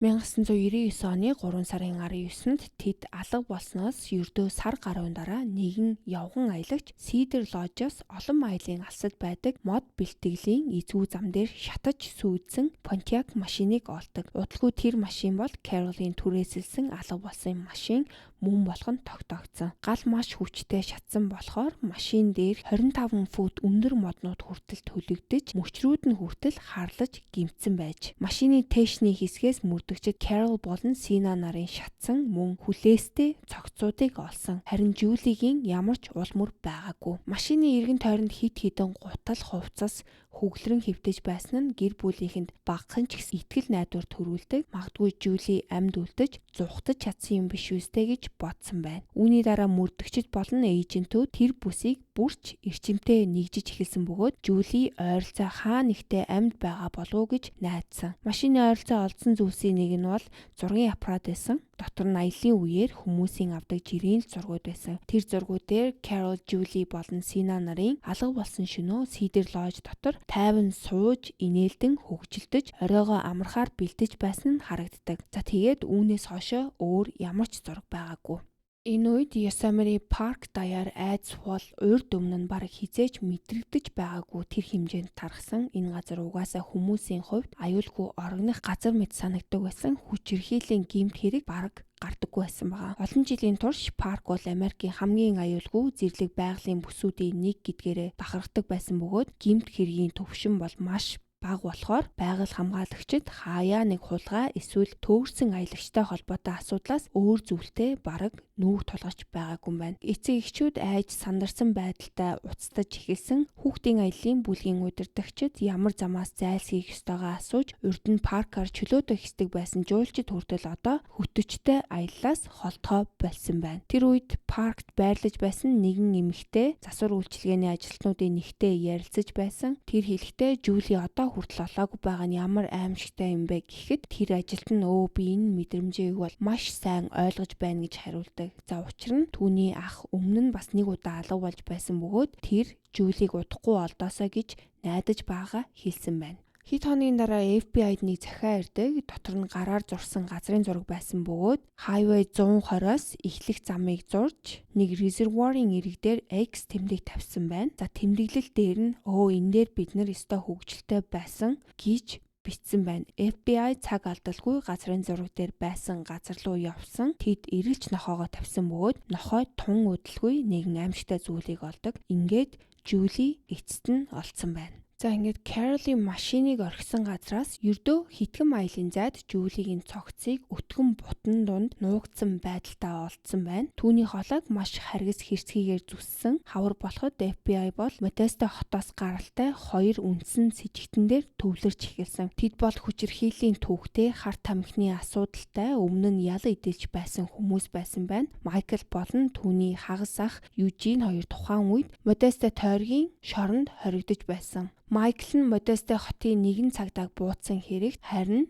Eugene нь тэнсэн судлагдсан нөхцлөө зөрчсөн болон хар тамхи эзэмшсэн хэрэгт хоригдож байсан. Энэ хооронд FBI-гийн эйжентүүд хэвлэл мэдээллийнхэнд тэдгээр хүмүүсийг аллагтай холбоотой гэж үзэж байгаагаа нууцаар хэлсэн байна. Учир нь Вашингтон дахь FBI-гийн лабораторид шинжилсэн зарим шинжилгээнүүд тэднийг хэрэгтэй холбож байгаа гэж үзсэн. 6 дугаар сард FBI-гийн Сакраменто дахь салбарын дарга нь хэвлэл мэдээлэлд хандаж гол сэжигтнүүд бол бүгдээрээ шорондоо байгаа. Гэхдээ бид тэднийг яаралтай яллах гэж яараагүй байна гэж мэдгдсэн. Өөрөөр хэлбэл аллагыг үйлдсэн хүмүүс бол аль хэдийн баригдсан байх магадлал өндөр гэсэн ойлголтыг олон нийтэд төрүүлсэн. Мэдээж энэ нь хүмүүсийн хувьд асар том тайвширлыг авчирсан. Эцэст нь тэд гэмт хэрэгтнүүд баригдаж бид тайван амьдарч болох юм байна гэж бодож байсан. За гэтэл ингээд Joey алагдсан байдалтай олдсон бөгөөд хүмүүс бол магадгүй өмнөх хэргийг буруу хүмүүстээр тогсон юм биш биз гэж дахин бодож эхэлдэг. Joey-гийн ээж нэгэн цогцос олдсон тухай мэдээг сонсоод FBI руу залгасан байна. Тэр олдсон хүн Joey шиг улаан устай хүн байсан уу гэж асуудаг. Гэхдээ тэд бол тодорхой зүйл хэлж чадаагүй. Удалгүй тэр Yosemite-гийн байгаль судлаачийн толгойг тасалжээ гэсэн гарчиг харсан байна. Joey-гийн ээж бол охиноо нас барсныг сонин хэвлэл дээрээс мэдсэн. Түүн рүү бол цагдаагийн алба FBI-гаас хинэн ч түүн рүү залгаж мэдээлээгүй. Тэгээд удалгүй Yosemite даяар дахин айдас төрж эхэлсэн. Байгаль хамгаалагчид аюулгүй биш болсон байж магадгүй газруудын талаар асуусан айсан хүмүүсийн дуудлаганд дарагдаж байсан. Хүмүүс улам айж эхэлсэн тул хүчтэй аялын хүсэлт эрс нэмэгдэж, жуулчид ганцаараа явхаас зайлсхийж, парк руу ирэх хүмүүсийн тооч гэсэн багассан байна. За ингээд нэг хүн харин FBI-д мэдээлэл өгдөг. Нэг ажилтан Joey алга болсон үеэр түүний кабины хажуугаар өнгөрөхдөө гадна зогсож байсан өвөрмөц цэнхэр цагаан өнгийн 79 оны International Scout машин харснаа хэлсэн. Цагдаа нар бүртгэл шалгахад тэр хавьд тийм машин ердөө хоёрхан бүртгэлтэй байсан байна. Тэдний нэг нь Cedar Lodge-ийн засвар үйлчилгээний ажилтных байсан байна. Яг Carol, Julie болон Sina нарыг алга болсон үед байрлаж байсан тэр лоджийн ажилтан. Үүний дараа цагдаа нар тэр машиныг хайх буюу харангуйтаа мэдээл гэсэн анхаарал гаргасан. Тэгээд Joey алагдсанаас ердөө хэдхэн хоногийн дараагаас хоёр байгаль хамгаалагч Калифорниа 140 замын дагуух Merced River Canyon-д яг тэр машиныг олж харсан. Нэг байгаль хамгаалагч болон Mariposa County-гийн мөрдөгч голын ирэг рүү доош буухад нэгэн эрэгтэй нүцгэн байдалтай наранд биеэ шараад марихуана татаж суусан байна. Тэр өөрийгөө Carrie гэж танилцуулсан. Офицерууд түүний хар тамхиг хураасан ч Carrie-г зүгээр л тавиад явуулсан байна. Гэхдээ энэ нь түүнийг мөрдөн шалгалтаас гарсан гэсэн үг байгаагүй. Тухайн үедээ Carrie-г тавиад явуулсан ч FBI бол хэрэг болсон газрын дугуй мөрийг тэр машины дугуйн зурагтай харьцуулж үзэхэд яг таардаг. 2 хоногийн дараа 37 настай тэрээр Sacramento-гийн ойролцоох хувцас өмсөх шаардлагагүй амралтын газарт өдрийн хоол идэж байхад офицерууд очиж түүнийг баривчилсан. Jeffrey Reineck гэдэг FBI-гийн тусгай эйжент хожим тэр хүнийг хэрэгээ хүлээлгэсэн хүн гэж олон нийтэд танигдсан. Тэр Carrie-тэй итгэлцэл үүсгэж чадсан бөгөөд энэ нь түүнтэй ганцаараа ярилцах хүсэл тавих үед асар их үр дүнгээ өгсөн байна. Special Agent Reineck өрөөнд ороход Carrie бол бүхийд суусан ямар нэг зүйл дотроо бодсон байдалтай харагдсан. Дараагийн 6 цагийн турш тэр аимшигтай хэрэгээ хүлээсэн. Тэр Carol, Julie, Sylvina болон Joey Armstrong нарыг хүнээсэн гэдгээ хүлээн зөвшөөрсөн. Тэр бол Yosemite паркийн алуурчин. Cedar Lodge дээр ажилдаг, зочдод ээлдэг тусалдаг байсан тэр найрсаг засварын ажилтан. Francis-ийг хогинсаа ухаж байхыг харж зогссон хүн. Дээрээс нь өөрийнх нь ахт нэг удаа алга болж байсан гэж хажуугаар нь ярих мэт дурдж байсан тэр хүн. Тэр зүгээр нэг эмгэнэлт явдлын гэрч байгаагүй. Тэр өөрөө тэр эмгэнэлт явдлыг бүтээсэн хүн нь байсан. Түүний нэрийг Carrie Steiner гэдэг. Steven Steiner-ийн ах. Мөн FBI-д багасаа эмэгтэйчүүдийг гэмтээх тухай уран зөгнөл боддог байсан гэж хэлдэг. Мөн хүн алга хүслээ зогсоох ямар ч хүч өөрт нь байгаагүй. Хэрвээ та нар намайг бариагүй байсан бол би үргэлжлүүлэн алсаар л байх болсон гэж мэдүүлсэн. Олон сарын турш алуурчин хүн бүхний нүдэн дээр хинч сэжиглэхгүйгээр нуугдаж явсан. Тэр мөрдөгчд хариулт хайж байх хооронд бол Cedar Lodge дээр чимээг өхөн ажилласаар байсан. FBI-гийн эйжентүүд хэрэг гарсны ихэнх үед бол Carrie Steiner-тай бүр 2 ч удаа ярилцлага хийжсэн. Гэхдээ түүнийг хэрэгт холбоогүй гэж үзээд орхисон. Тэдний нүдэнд бол Carrie ээлдэг, жирийн, зүгээр л онцын зүйлгүй хүмэд харагдсан. Түүнээс гадна түүний өнгөрсөн амьдрал мөн дүүдэн тохиолдсон аимшигт хэрэг зэрэгээс болоод ийм хүн өөрөө ийм харгас алуурчин болсон байна гэж төсөөлөх бараг боломжгүй байсан. Ихэнх хүмүүс Carrie-гийн талаар мэддэг ганц зүйл нь бол дүү нь хулгайлагдсан тухай гарчгүйд байсан. Гэхдээ Carrie Steiner гэж яг хэн байсан юм бэ? Тэр бол эцэг эхийнхээ 5 хүүхдийн хамгийн том нь байсан. Carrie орон нутгийн улсын сургууль сурдаг байсан бөгөөд зуны өдрүүдийг гэрийнхээ арын усан сан цэлж бейсболын багтаа тоглон өнгөрөөдөг байсан. Тэр маш ичимхий дугуй хүүхэд байсан бөгөөд эргэн тойронд нь юу болж байгаас болж сандарсан эсвэл сэтгэл нь хөдөлсөн шинж тэмдэг бараг гаргадаггүй байсан. За Carrie 11 настай байх үед Стивэнд хулгайлагдсан, түүний ертөнцийг оронгоор нэрвүүлсэн. Гинэт тэдний гэр бүл өөрсдийн хяналтаас авсан аимшигт түүхийн төвд орж маш цөөхөн хүний амьдралдаа мэдэрч үзэх хэмжээний олон нийтийн анхаарлын төвд орсон. Стивэнд яг юу тохиолдсон талаар ямар ч хариултгүй он жилүүд өнгөрөхөд гэр бүлийн амьдрал үргэлжилсээр байсан ч маш хүнд байдлаар өрнөж байсан. Стайнерын гэр бүлийг гарчигнаас цааш үнэхээр мэддэг байсан зарим хөршүүд Стивний хулгайлалт бол гэр бүлд ямар гүн шарх үлдээснийг харж чаддаг байсан. Энэ бүхэн бол Carrie-д үнэхээр хүнд туссан байх гэж 20 гаруй жилийн турш хөршин байсан Майкл хэлсэн. Дүүн алга болсон тэр жилүүдэд Carrie Hoover гэх сургууль сурч байсан бөгөөд авьяастай хүүхдүүдийн 7 дугаар ангийн тусгай ангид орсон байна. Дараа нь тэр Merced High School сурч ихэнх цагаа сараачид зураг зурах, комик ном унших, heavy metal хөгжим сонсож өнгөрөөдөг байсан байна. Ерөнхийдөө хүмүүс Carrie-г бол үргэлж ганцаараа байдаг хүн гэж сандаг байсан. Бусад хөвгүүд охидтой үерхэж эхэлж байх үед Carrie-г бол хизээж охинтой болцож байсныг хүмүүс сандаггүй. Зарим охид түүнийг сонирхож байгаа найзууд нь хэлдэг байсан ч Carrie хизээж хэн нэгнийг хөөцөлдөж байгаагүй.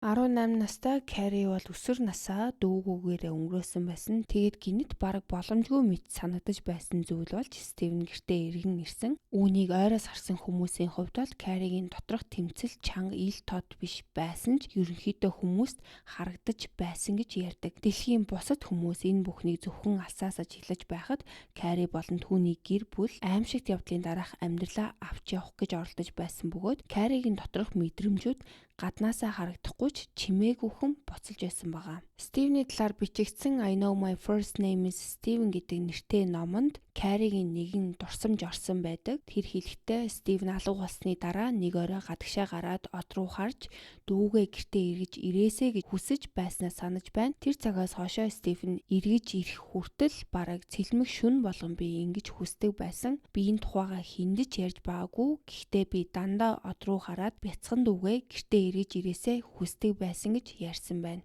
За харин NBC-гийн миний цуврал бүтээгдэхүүгээр зохиолч JP Miller нь судалгаа хийхийн тулд тэдний гэр бүлтэй олон сарын турш хамт цагийг өнгөрүүлсэн. Тэр үеэр Carrie өөрийн доторх үс хонзон атаархлаа хүлээн зөвшөөрсөн. Тэр хэлэхдээ Стивен эргэж ирсний дараа бид юу н тийм сайн ойлголцдог байгаагүй. Би атаархдаг байсан байх тийм ээ. Би атаархдаг байсан. Намайг ингээд 2 дугаар игнэнд тавьчихсан юм шиг санагддаг байсан гэж хэлдэг. Тэр нь бас нэг тийм маш утга агуулгатай нэг бичлэг байдаг. Тэрний юу гэхээр гэр бүлийнх нь хөвлийн баг хурлын үеэр урд талын хашаанд нь инээмсэглэн зогсож байхад ганцхан хүн инээмсэглээгүй байдаг. Carrie ард нь хүчсэн мэд зогсож байснаа эцэст нь зүгээр л эргээд алхацдаг. Ямартааш дүүгээ буцаж ирэхэд хичнээн баярлаж байсан ч удалгүй энэ бүхэн нь бол дархлаар дүүрсэн. Нэгэн цагт хүмүүсийн түүн төсөөлж байсан гэрэлтэй ирээдүй бол биелээгүй. Харин Carrie янз бүрийн ажил дамжин хэсүүжилдэг болсон. Тэр тавилга зөөж цонх суйрлуулдаг болсон байна. Ажлаасаа гадуур тэр ихэвчлэн найзуудынхаа гэрт очиж хар тамхи татаж цуврал кинонууд үзэж цагийг өнгөрөөдөг болсон. Түүний чимээгүй төрхний цаана бол маш төгшүүртэй хүсэл, импульс нуугдаж байсан бөгөөд тэр өөрөө ч тэдгээрийг бүрэн ойлгодоггүй гэж хэлдэг байсан. Олон жилийн турш хэд хэдэн эмэгтэйтэй богино хугацаанд болцож байсан гэх мэдээлэл байдаг ч Carrie бол урт хугацааны тогтвортой, утга учиртай харилцаа тогтоож чаддаггүй байсныг харуулдаг. 1990 онд Стив нас барсны дараа гэр бүлдэн дахин нэг эмгэнэлт явдал тохиолдог. Тухайн үед Carrie бол өөрийн аваг ах Jerry-тэйгээ хамт амьдардаг байсан. Цагдаа нар авах Jerry-гийн гэрт очиход Jerry унтлахын өрөөндөө цээжиндээ буудуулсан байдалтай олдсон. Тэр үедээ Carrie-г байцаасан ч гэсэн тэр тухайн үед ажил дээр байсан гэж батлагддаг.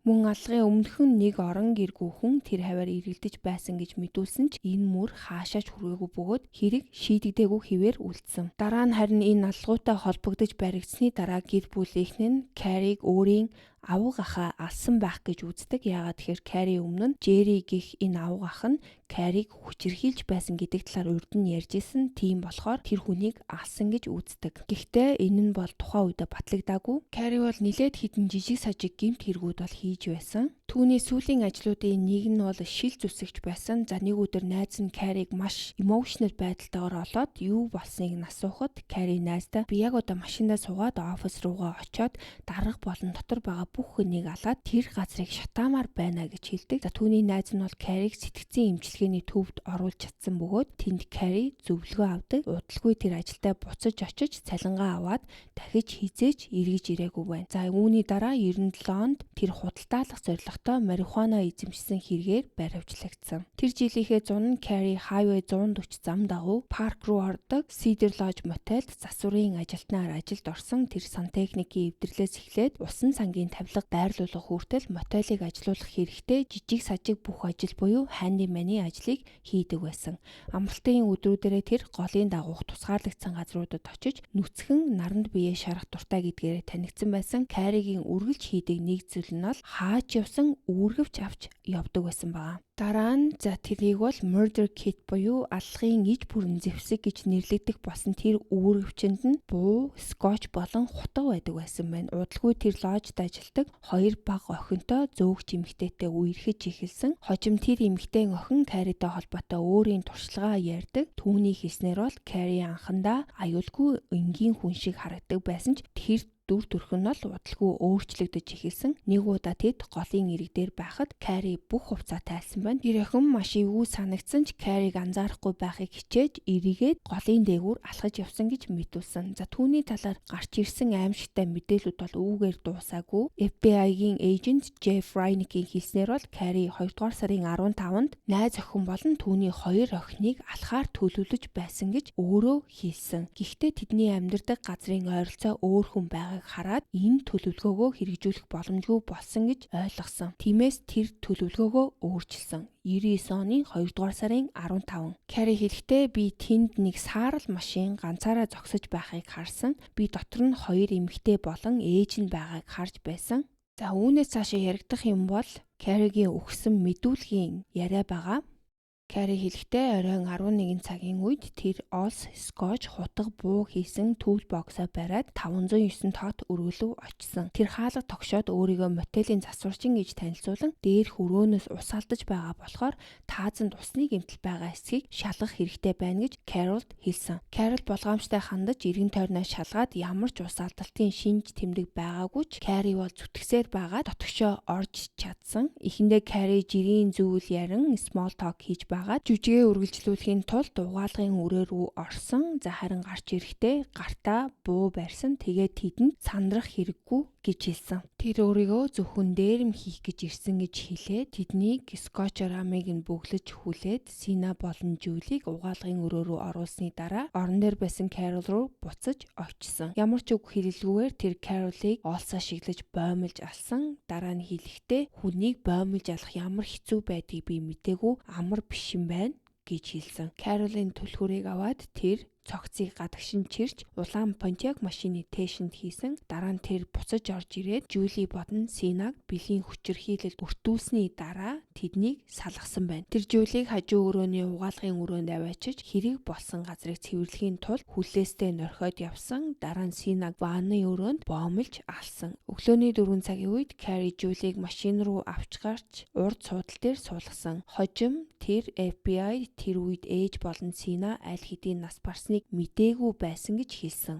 Тэр Жюлигийн аман дээрх скотчийг хуулж яваад харанхуй Merced River Canyon-оор баруун зүг рүү машинаа жолоодон хөдөлсөн. Тэр яг хаашаа яваагаа мэдэхгүй байсан ч айж сандарсан охинтой замын турш жирийн яриа хийсээр явсан байна. Нар мандахын өмнөх нь тэр эзгүй паркинг area дээр очиж Жюлиг машинаас гарган уулууд авч явсан. Хожим Carrie FBI-д Жюлиг хүүтэнд даарч чичирч байсан бөгөөд өөрийг нь өргөж өгөөч гэж хүссэн гэж ярьсан. Тэр хэлэхдээ Жюлиг яг сүйт бүсгүйгээ тэрвэрж босгод агуулж байгаа сүйт залуу шиг тэрвэрсэн гэж хэлсэн. Дараа нэг цагдаагийн их сурвалж хэлснээр энэ яриа бол Carrie-гийн бодит байдлыг гажуудлаар хардаг сэтгэлгээг нь илтгэж байна гэж хэлдэг. Учир нь Carrie-гийн толгоонд бол Жюлитай өөр хорондоо ямар нэгэн харилцаатай мэд уран зөгнөл байсан юм шиг байгаа. Тэр хожим Жюлид дуртай болсон гэж хэрэлдэг. Жюли түүнд өөрийгөө Сара гэж худлаа хэлсэн бөгөөд Carrie түүнийг өөр дээрээ авч үлдмээр байсан гэж ярьсан. Тэд нилээд дээшээ гарсны дараа Carrie Жюлийг дахин бэлгийн хүчирхийлэлд үрдүүлсэн. Тэр Жюлигийн үсийг хоош нь илж янзлаад өөрт нь хайртай гэж хэлээд дараа нь хоолойг нь хэрцэн гэж хэлсэн. Дараа нь тэр Жюлигийн бараг тасарсан толгойтой цогцыг өтгөн бутан дунд нуусан. Carrie өөрийгөө тэднийг бол хизээж тарчлааж хүчирхийлээгүй гэж маш зөрүүдээр мэдүүлдэг байсан бөгөөд хачирхалтайгаар тэдний үхлийг аль болох өвдөлт багтай байлгахыг хүссэн гэж хэлдэг. Дараа нь тэр машиныг Калифорниа 108 замын ойролцоох мод бэлтгэлийн зам дагуу хэдэн зуун яардын цаана орхиод ойрхон байх хот руу 2 майл алхаж очсон байна. Тэндээсээ такси дуудсан бөгөөд Carol-ийн төрөвчнээс хулгайлсан мөнгөөрөө төлбөрийг нь төлсөн. Jenny гэдэг таксины жолооч тэр замбраагүй ядарсан төрхтэй эрийг анзаарсан. Jenny тухайн үед энэ аяллаа талаар цагдаад мэдэгдээгүйч Carrie баривчлагдсны дараа тэдний хооронд болсон нэгэн хачирхалтай яриаг сандаг. За Carrie Jenny-гээс чи Bigfoot байдаг гэдэгт итгэхгүй гэхэд Jenny үгүй гэдэг. Тэгэнгүүт нөгөөх нь итгэх хэрэгтэй. Тэр чинь бол бодит юм штэ гэж Carrie хэлсэн байгаа. За лож руугаа буцаж ирсний дараа Carrie бол зүгээр л хэвийн хүн шиг аашилж байсан. Тэр бүр FBI-гийн эйжентүүдэд байшин доторх янз бүрийн өрөөг зааж өгч дээж авахт нь хүртэл тусалж байсан. Түүний алгын талаар дурдсан мэт харагдсан цорын ганц мөч нь бол рестораны дотор өдрийн хоол идэж байсан 2 эйжент рүү ууртай хараад эмэгтэй ажиллагчдаа FBI яагаад хизээч миний дүүг хайгаагүй юм болоо гэж Стивний талаар ярьсан байдаг.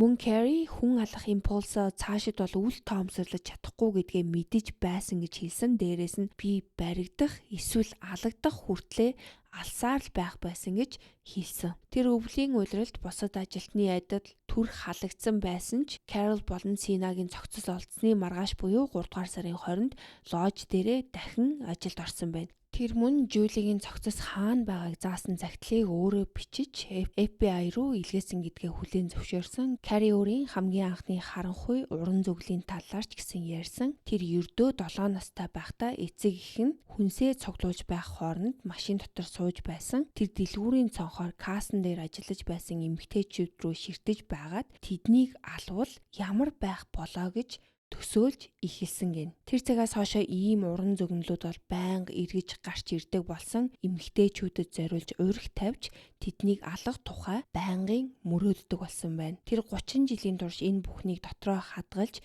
хиндэж хизээж хилээгүй гэж мэдүүлсэн. Мөн өөрийн гэмт хэрэг амьдралаар Movie of the Week хийгдэх тухай мөрөөддөг байсан гэж нэмж хэлдэг. Ерөнхийдөө бол өөрөө хүн алаад тэр нь баригдаад тэрийгээрээ кино хийгээд тэрийг нь хүмүүс үзэхийг л амар их мөрөөддөг байсан баа. За харин Joey-д бол яг юу тохиолдсон бэ? 7 дугаар сарын 21-нд Carrie Faster Road руу явж байсан гэж хэлсэн. Тэр газар бол өөрийнх нь ярьдаг байснаар Bigfoot харсан газар байсан бөгөөд Carrie бол Bigfoot-д маш их татагддаг байсан. За энэ Bigfoot буюу Sasquatch гэдэг нь бол Америк болон Канадын ой модонд амьдардаг гэж яригддаг. Зүгээр л нэг домгийн амьтан.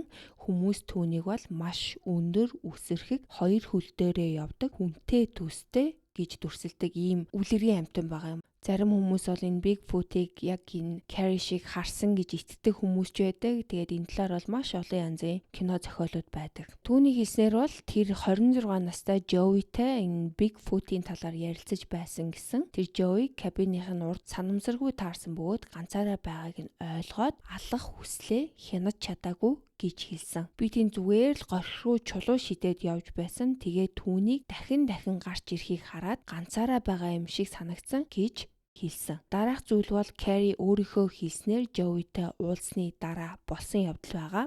Тэр машинаа ойртуулж зогсоогоод Joey-г бага айлгахын тулд Bigfoot харж байсан уу гэж асуусан. Мөн түүний кабины арын талбайд нэг удаа Bigfoot харсан гэж хэлсэн. За Joey үнэхээр ганцаараа байгаа гэдгийг баттай мэдснийхаа дараа Carrie бууга гаргаж ирнэ. Түүнийг кабин руугаа буцааж оруулсан байна. Дараа нь тэр Joey-г хүлж амийг нь скотчоор бүглэж гадагшаа гарахыг тушаасан. Тэр Joey-г машиндаа хүчээр суулгаад хөдөлсөн. Гэхдээ итгэмээргүй нь бол Joey машины хаалгыг онгоолгоод явж байсан машинаас үсэрч гарсан байна. Тэр Crane Creek-ийн дагуух ойр руу хамаг хурдаараа гүйж ердөө хэдхэн зуун яардын зайд байсан найзынхаа кабин руу очихыг оролдсон. Carrie машинаа зогсоогоод араас нь хөөж эхэлсэн. Joey ойролцоогоор 150 ярд орчим зугтаж чадсан ч Carrie эцэн түүнийг гүйцэж утсан. Тэр Joey-г араас нь барьж аваад хоолойг нь шууд тэр дороо хэрчсэн. Дараа нь дайралтаа үргэлжлүүлсээр толгойг нь тасалсан. Тэр Joey-гийн цогцыг шуудунд хаяад толгойг нь 40 фут орчим зайд тусад нь хайсан. Дараа нь тэр машин руугаа буцан гарч гарц руу нь хөдөлсөн ч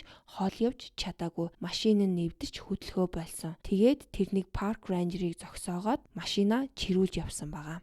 Дүнгэж нэг эмэгтэйг хулгайлаад маш хэрцээр алсан мөртлөө тэр парк рейнжерийн нүдэнд бол Carrie зүгээр нэг тайван нөхөрсөг энгийн хүн шиг харагдсан байна. Түүнийг яриулж чадсан Special Agent Reineke-ийн хэлснээр бол Carrie бүхнийг ярьж дууссаны дараа дотор нь онгойсон мэт нэг төрлийн тайвшрал мэдэрч байгаа юм шиг санагдсан гэж хэлсэн. Гэхдээ Carrie хэрэгээ хүлээхээсээ өмнө тэдэнтэй 8 айлцахыг оролцсон. Тэр гэр бүлдээ шагналын мөнгийг өгөх, шагналын мөнгө гэдэг нь мэдээж энэ алуурчныг хайж байгаа үедээ за энэ хэргийн талаар мэдэх хүндээ шагнал өгнөгээ зарладаг. За тэр мөнгийг нь бол гэр бүлдээ өгөх, гэр бүлийнхээ ойролцоох шоронд хоригдох эсвэл хамгийн аимшигтай нь бага насны охидын бэлгийн хүчирхийллийн зураг үзэх гэсэн хүсэлтүүдийг тавьсан.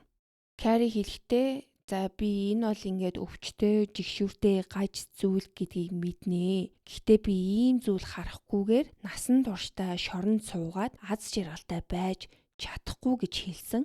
Reineke түүнд өөрийн санал болгосон сонголтуудаас нэгийг нь сонгох гэхэд Carrie-гийн сонголт бол насан туршаагүй охидын бэлгийн хүчирхийллийн зураг материалыг үзэх байсан. Тэр гэр бүлдээ мөнгө өгөх эсвэл тэдэнтэй ойр байх боломжийг биш харин тэр материалыг сонгосон. За мэдээж түүний хүсэлтүүдийн бол аль нь ч биелээгүй. Гэхдээ тэр хэрэгээ хүлээсэн. Тэр гурвалсан алгыг үйлснээ хүлээн зөвшөөрөөд энэ гэмт хэрийг бол 1 жил гаруй хугацаанд төлөвлөсөн гэж хэлсэн. Анхандаа бол угаасаа энэ 3 хүнийг биш харин өөрийнхөө найз охин болон 2 хүүхдийг нь ална гэдгээ төлөвлөж исэн. За ингээ харин бүтлгүүтээд яг өөрийнх нь найз охинтой адилхан нэг эмэгтэй 2 тийнейжер хүүхэд дагуулж яваа энэ хүнийг сонгосон. За мөн Julie-гийн цогцос байгаль дээр хөвтөд олдохгүй байгаад дотроо шаналж байсан учраас тэр газрын зургийг илгээсэн гэж хэлсэн. Гэхдээ 8 дугаар сарын 6-нд Carol, Julie болон Sina-гийн алгад өөрийгөө буруугүй гэж мэдүүлсэн. Одоо хэлсэн confession-асаа буцаад мэдүүлгээ татаж авсан гэсэн үг. Түүний эцэг эх бол түүний шүүх хурлын танхимд байсан ч Carrie бол тэдэн рүү харахаас татгалзсан. Шүүхийн бичиг баримтаар Carrie бол хууль хүчний байгууллагаас өөр хинч мэдэхгүй байсан хэргийн дэлгэрэнгүй мэдээллийг өгсөн бөгөөд энэ нь түүний confession-ыг баталж байсан гэж дурдсан. 8 дугаар сарын дундуур тэр Fresno Beast гэдэг сонинд шоронгийн өрөөнөөсөө захидал илгээсэн. Тэр захидалдаа өөрийн учруулсан хор хөнөөлтөө үнэхээр харамсаж байгаа бичээд өөрийнхөө түүхийн эрхийг Холливуудад зарж олсон мөнгөө хохирогчдын гэр бүлд өгөхийг хүсэж байгаа хэлсэн. Тэр хэлэхдээ энэ мөнгө хайртай хүмүүсээ алдсан тэдний зовлон нөхөж чадахгүй гэдгийг би ойлгож байна. Гэхдээ тангаратны шүүгчд бид бүгд үүргээ биелүүлэх хүртэл надад санал болгох өөр зүйл алгаа гэж хэлдэг. Түүнийг confession хийсний дараа тэр хавийн хит хитэн шийдэгдээгүй аллагын хэрэгүүдийг бүгдийг нь дахиж нээдэг. Түүний буугаар буудуулж нас барсан авга ахих нь хэрэг хүртэл дахин шалгагдаж эхэлсэн. Мөн мөрдөгчд 23 настай Sherilyn Murphy гэдэг эмэгтэй алгыг ч гэсэн шалгаж эхэлсэн. 94 оны 10 дугаар сард түүний тасарсан гарууд резервуарын ойролцоо олдсон. 2 сарын дараа толгойгүй их бие нь уулын замын хажуугаас олдсон байна. Түүний толгой хизээж олдоогүй бөгөөд хэрэг нь шийдэгдээгүй хэвээр үлдсэн. Мэдээж цагдаа болон эрх баригчид Carrie болон шийдэгдээгүй бусад хэрэгүүдийн хооронд холбоо тогтоож чадаагүй ч ийм боломжийг бол үүсэхгүй гэж хэлсэн. Carrie баривчлагдсны дараа FBI түүний уулзаж байсан зөөгч эмэгтэйтэй холбогддог. Түүний охин хожим FBI-гаас сонссон зүйлээ дурсахдаа цус царцсан аимшигтай байсан гэж зүүрлсэн. FBI манай ээжтэй тусдаа уулзаад Carrie Steiner анханасаа манай ээжийг алж дараа нь игч бит хоёрыг хүчирхийлж алахыг хүсэж байсан гэж хэлсэн. Тэд мөн Carrie тэднийг нийт 3 удаа олох гэж оролцсон. Тэр дундаа Joey-г алсны дараа хүртэл хайж явсан гэж мэдүүлсэн байна. Олон хүний хувьд энэ бүхэн тэдний мэддэг гэж бодож байсан Carrie Steiner-тай бол огт нийцэхгүй аимшигтай мэдээ байсан. Ялангуяа аллагын дараах түүний зан авирыг бодоход бүрч ойлгомжгүй байсан. Шүүх хурлын үеэр Carrie-гийн өмгөөлөгчийн талбал аллах үйлдэх үедээ санаатай үйлдэл хийх хэмжээний сэтгцийн чадамжгүй байсан гэдгийг нотлохыг оролцсон нэг эмч Carrie-тай 21 цагаас илүү хугацаанд ярилцлага хийж мөн түүний аав ээжтэй 3 цагаас илүү ярилцсан эмнэлгийн түүхийг нь маш нарийн судалсан. Тэр Carrie-г маш ноцтой сэтгцийн асуудалтай хүн байсан бөгөөд exhibitionism болон pedophilia зэрэг олон асуудлаа удамшсан гэж мэдүүлсэн. За энэ exhibitionism гэдэг нь юу вэ гэхээр түрүүн ярьсанчлан энэ Carrie бол энд тэнд ингээл нүцгэн биеэ шараад байж идэг гэж ярьсан те. За энэ өөрийнхөө биеийг ил задгаа үзүүлэх энэ эмгэгийг нь exhibitionism гэж байгаа. За манайхан бол pedophile гэж юу гэдгийг бол одоо мэдж байгаа бах. Хүүхдэд бэлгийн дур хүсэл үзүүлэх эмгэгийг нь хэлээд байгаа. За мөн тэдний гэр бүлд 2 үе дамжсан өргөн хүрээний сэтгцийн өвчний түүх байсан. Энэ эмч нь хэлэхдээ за би бол маш олон жил эмчээрээ ажилласан. Гэхдээ энэ олон жилийн хугацаанд ийм аимшигтай psychiatric түүхтэй хүнийг бол харж байгаагүй гэж хэлсэн. Доктор Силвагийн хэлснээр бол Carrie болон түүний аав хоёр хуйлаа юр бусын ихэвчлэн аюултай төрлийн бэлгийн хүслээр тодорхойлогддог эмгэгтэй байсан гэж хэлсэн. За мөн Carrie болон түүний ээж хоёр хуйлаа депрешнтэй байсан. За доктор Силва шүүхтэр Carrie-г мөн бага зэргийн аутизмтай бөгөөд мөн дээрэс нь OCD-гийн шинж тэмдэг илэрдэг байсан гэж мэдүүлсэн. Түүний дотор үсээ өөрөө зулгаадаг байсан нь ч орсон бөгөөд яг энэ шалтгаанаар Carrie маш олон удаа малгай өмсдөг байсан байна. Мөн тэр улам бүр бэлгийн хүчирхийллийн шинжтэй хий юм үздэг болсон гэж хэлсэн. За жишээлбэл доктор Силвагийн хэлснээр бол Carrie өөрийнхөө гудамжинд байдаг бага насны охид хүчирхийлэлд өртөж байна гэж байнга төсөөлдөг байсан бөгөөд заримдаа тэднийг аварч байна гэж боддог бол заримдаа өөрөө оролцож байна гэж төсөөлдөг байсан. За түүний хэлснээр Carrie бол ийм бодлуудыг аав нь охидоо бэлгийн хүчирхийлэлд өртүүлж эхэлсэн үеэс л мэдэрч эхэлсэн гэж хэлсэн байна. Мөн Carrie багада өөрөө ч хүчирхийлэлд өртсөн гэж дурддагсан ч яг хэн түүнийг хүчирхийлсэн нь тодорхойгүй. Доктор Силвагийн хэлснээр Carrie эдгээр төөрөгдөл, хий юм хардаг зүйлүүдэд хянах чадваргүй болж бодит байдлаас улам бүр тасарч эхэлсэн. За тэр бүр Carrie-г төрхөөс өмнөх ослоос үүдэлтэй тархины гэмтэлтэй байж болзошгүй гэсэн хүчтэй нотлогоо гаргаж ирсэн. Гэхдээ прокурорууд Carrie-г хүйтэн хөндий овжин маш тооцоотой хүн байсан гэж нотолж байсан. Тэр өөрийн үйлсэн гэмт хэрэгээс үүдэлтэй айдас, үүмэн самуун дунд хүртэл дуртай байсан гэж харагддаг. Аллагын дараа хитэн шөнийн дараа тэр орхигдсон Pontiac машин руу дахиж очсон. Тэр машины гадна тал дээр Жулигийн өөрт нь хийсэн хуурамч нэр болох Сара гэдгийг маажиж хумсаараа зурж бичээд дараа нь машиныг шатаасан. Мөн тэр 7 хоногийнхоо сүүлээр Carol-ийн төрөвчийг Модесто дахь санамсаргүй нэгэн гудамжинд хаяж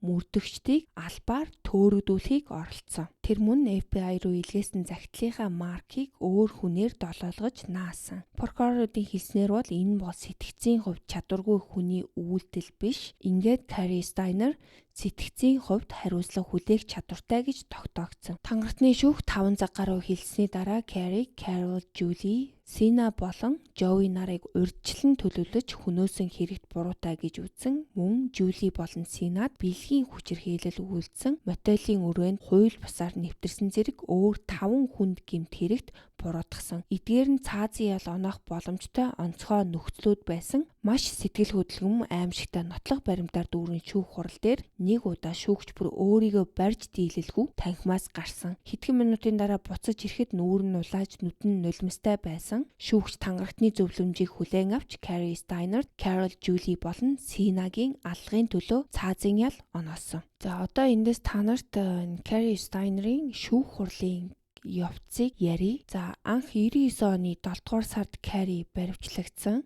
Үүний дараа 2000-аас 2001 оны хооронд бол сэтгцийн үнэлгээ болон урьдчилсан шүүх хурал болсон. 2001 оны 8 сарын 27-нд тангарагтны шүүх Carrie-г буруутай гэж үзсэн. За ингээд 2001 оны 9 сар ялын шат эхэлсэн. 2001 оны 10 сард шүүгч Carrie-д албан ёсоор цаазын ял оноосон. За 2002 онд холбооны шүүхтэр Carey бол Joey Armstrong-ийн алхад буруутайгаа хүлээн зөвшөөрсөн. Яагаад гэхээр Yosemite National Park нь холбооны харьяалалд ордог. 2001 оноос хойшоо Калифорниагийн хуулиар цаазын ялтай бүх хэрэг автоматар дээд шүүх рүү давж заалдах шатанд шилждэг. Carey-гийн хэрэг бол автоматар давж заалдсан. 2000-аас 2010 онуудад бол давж заалдах ажиллагаанууд үргэлжилсэн. За энд нь өмгөөлөгчийн тал юу гаргаж ирсэн гэхээр түүний сэтгцийн чадвар, шүүх ажиллагаа, нотлох баримт, тангарахны шүүхийн шийдвэр зэрэг асуудлуудаар маргаж исэн. 2006 онд Калифорниа бол цаазаар авах ажиллагаагаа үндсэндээ зогсоосон. Яагаад гэхээр тэднийг унтуулдаг шингэнтэй холбоотой хууль эрх зүйн асуудлууд гарч ирсэн. 2019 онд Калифорниагийн амбан захирагч энэ цаазаар авах ял дээр төр зургийн поз үүсгэсэн. За энэ нь бол Carey-гийн цаазын ялыг цуцлаагүй ч хэрэгжүүлэхгүй гэсэн үг. Хизээ гэдэг нь мэддэхгүйгээр. За 2026 оны байдлаар бол хамгийн дээд шатны шүүхээс Carey-г бол цаазаар авахуулна гэсэн ял дээрээ бат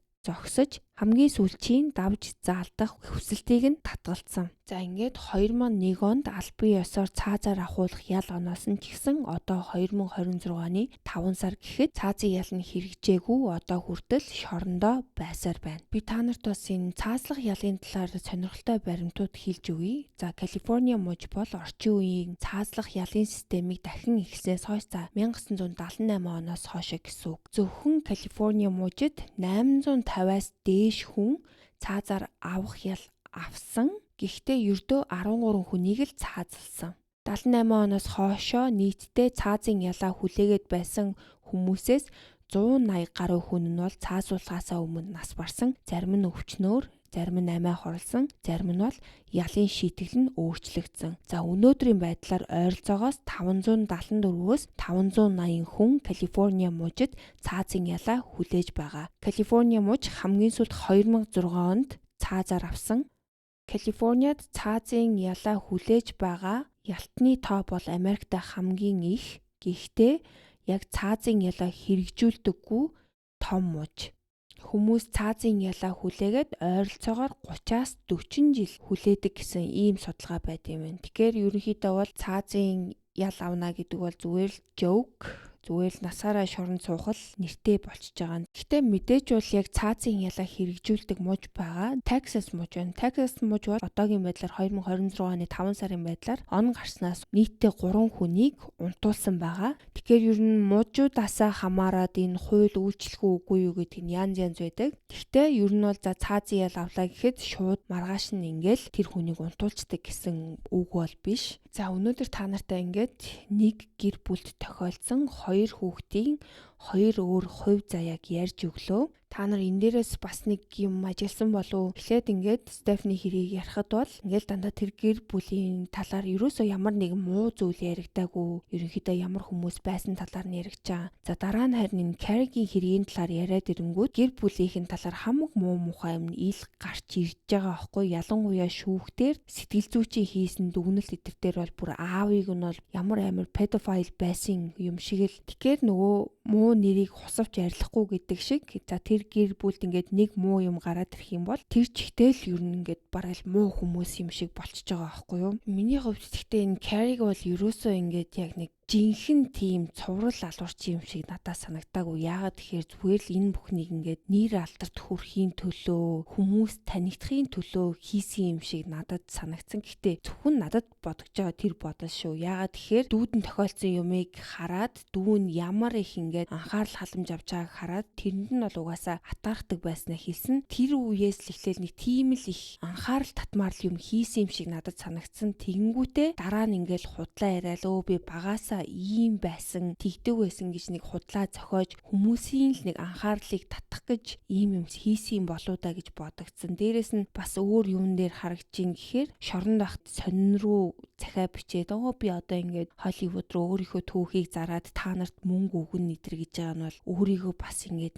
нэг худлаа сайн хүний дүр эсэж харуулад за бас нэг өөр юм нь болохоор өөрөө хүртэл FBI руу нөгөө захиа явуулаад газрын зурган дээр энд цогцсон байгаа гэж хэлж өгж байгаа нь бараг тэтрийг барьж чадахгүй болохоор хүүе намаа хурдан бариач би одоо сонин сэтгүүлээр гармаар байж тээ гэж байгаа юм шиг ер нь л ингээд үйлдэл болох нь надад бол яг л ингээд яг тооцоотой за би ингээд ингийн бол ийм нэр алдарт хүрнэ ингээд над руу хүмүүс анхаарлаа төвлөрүүлнэ гэж байгаа юм шиг надад санагдсан.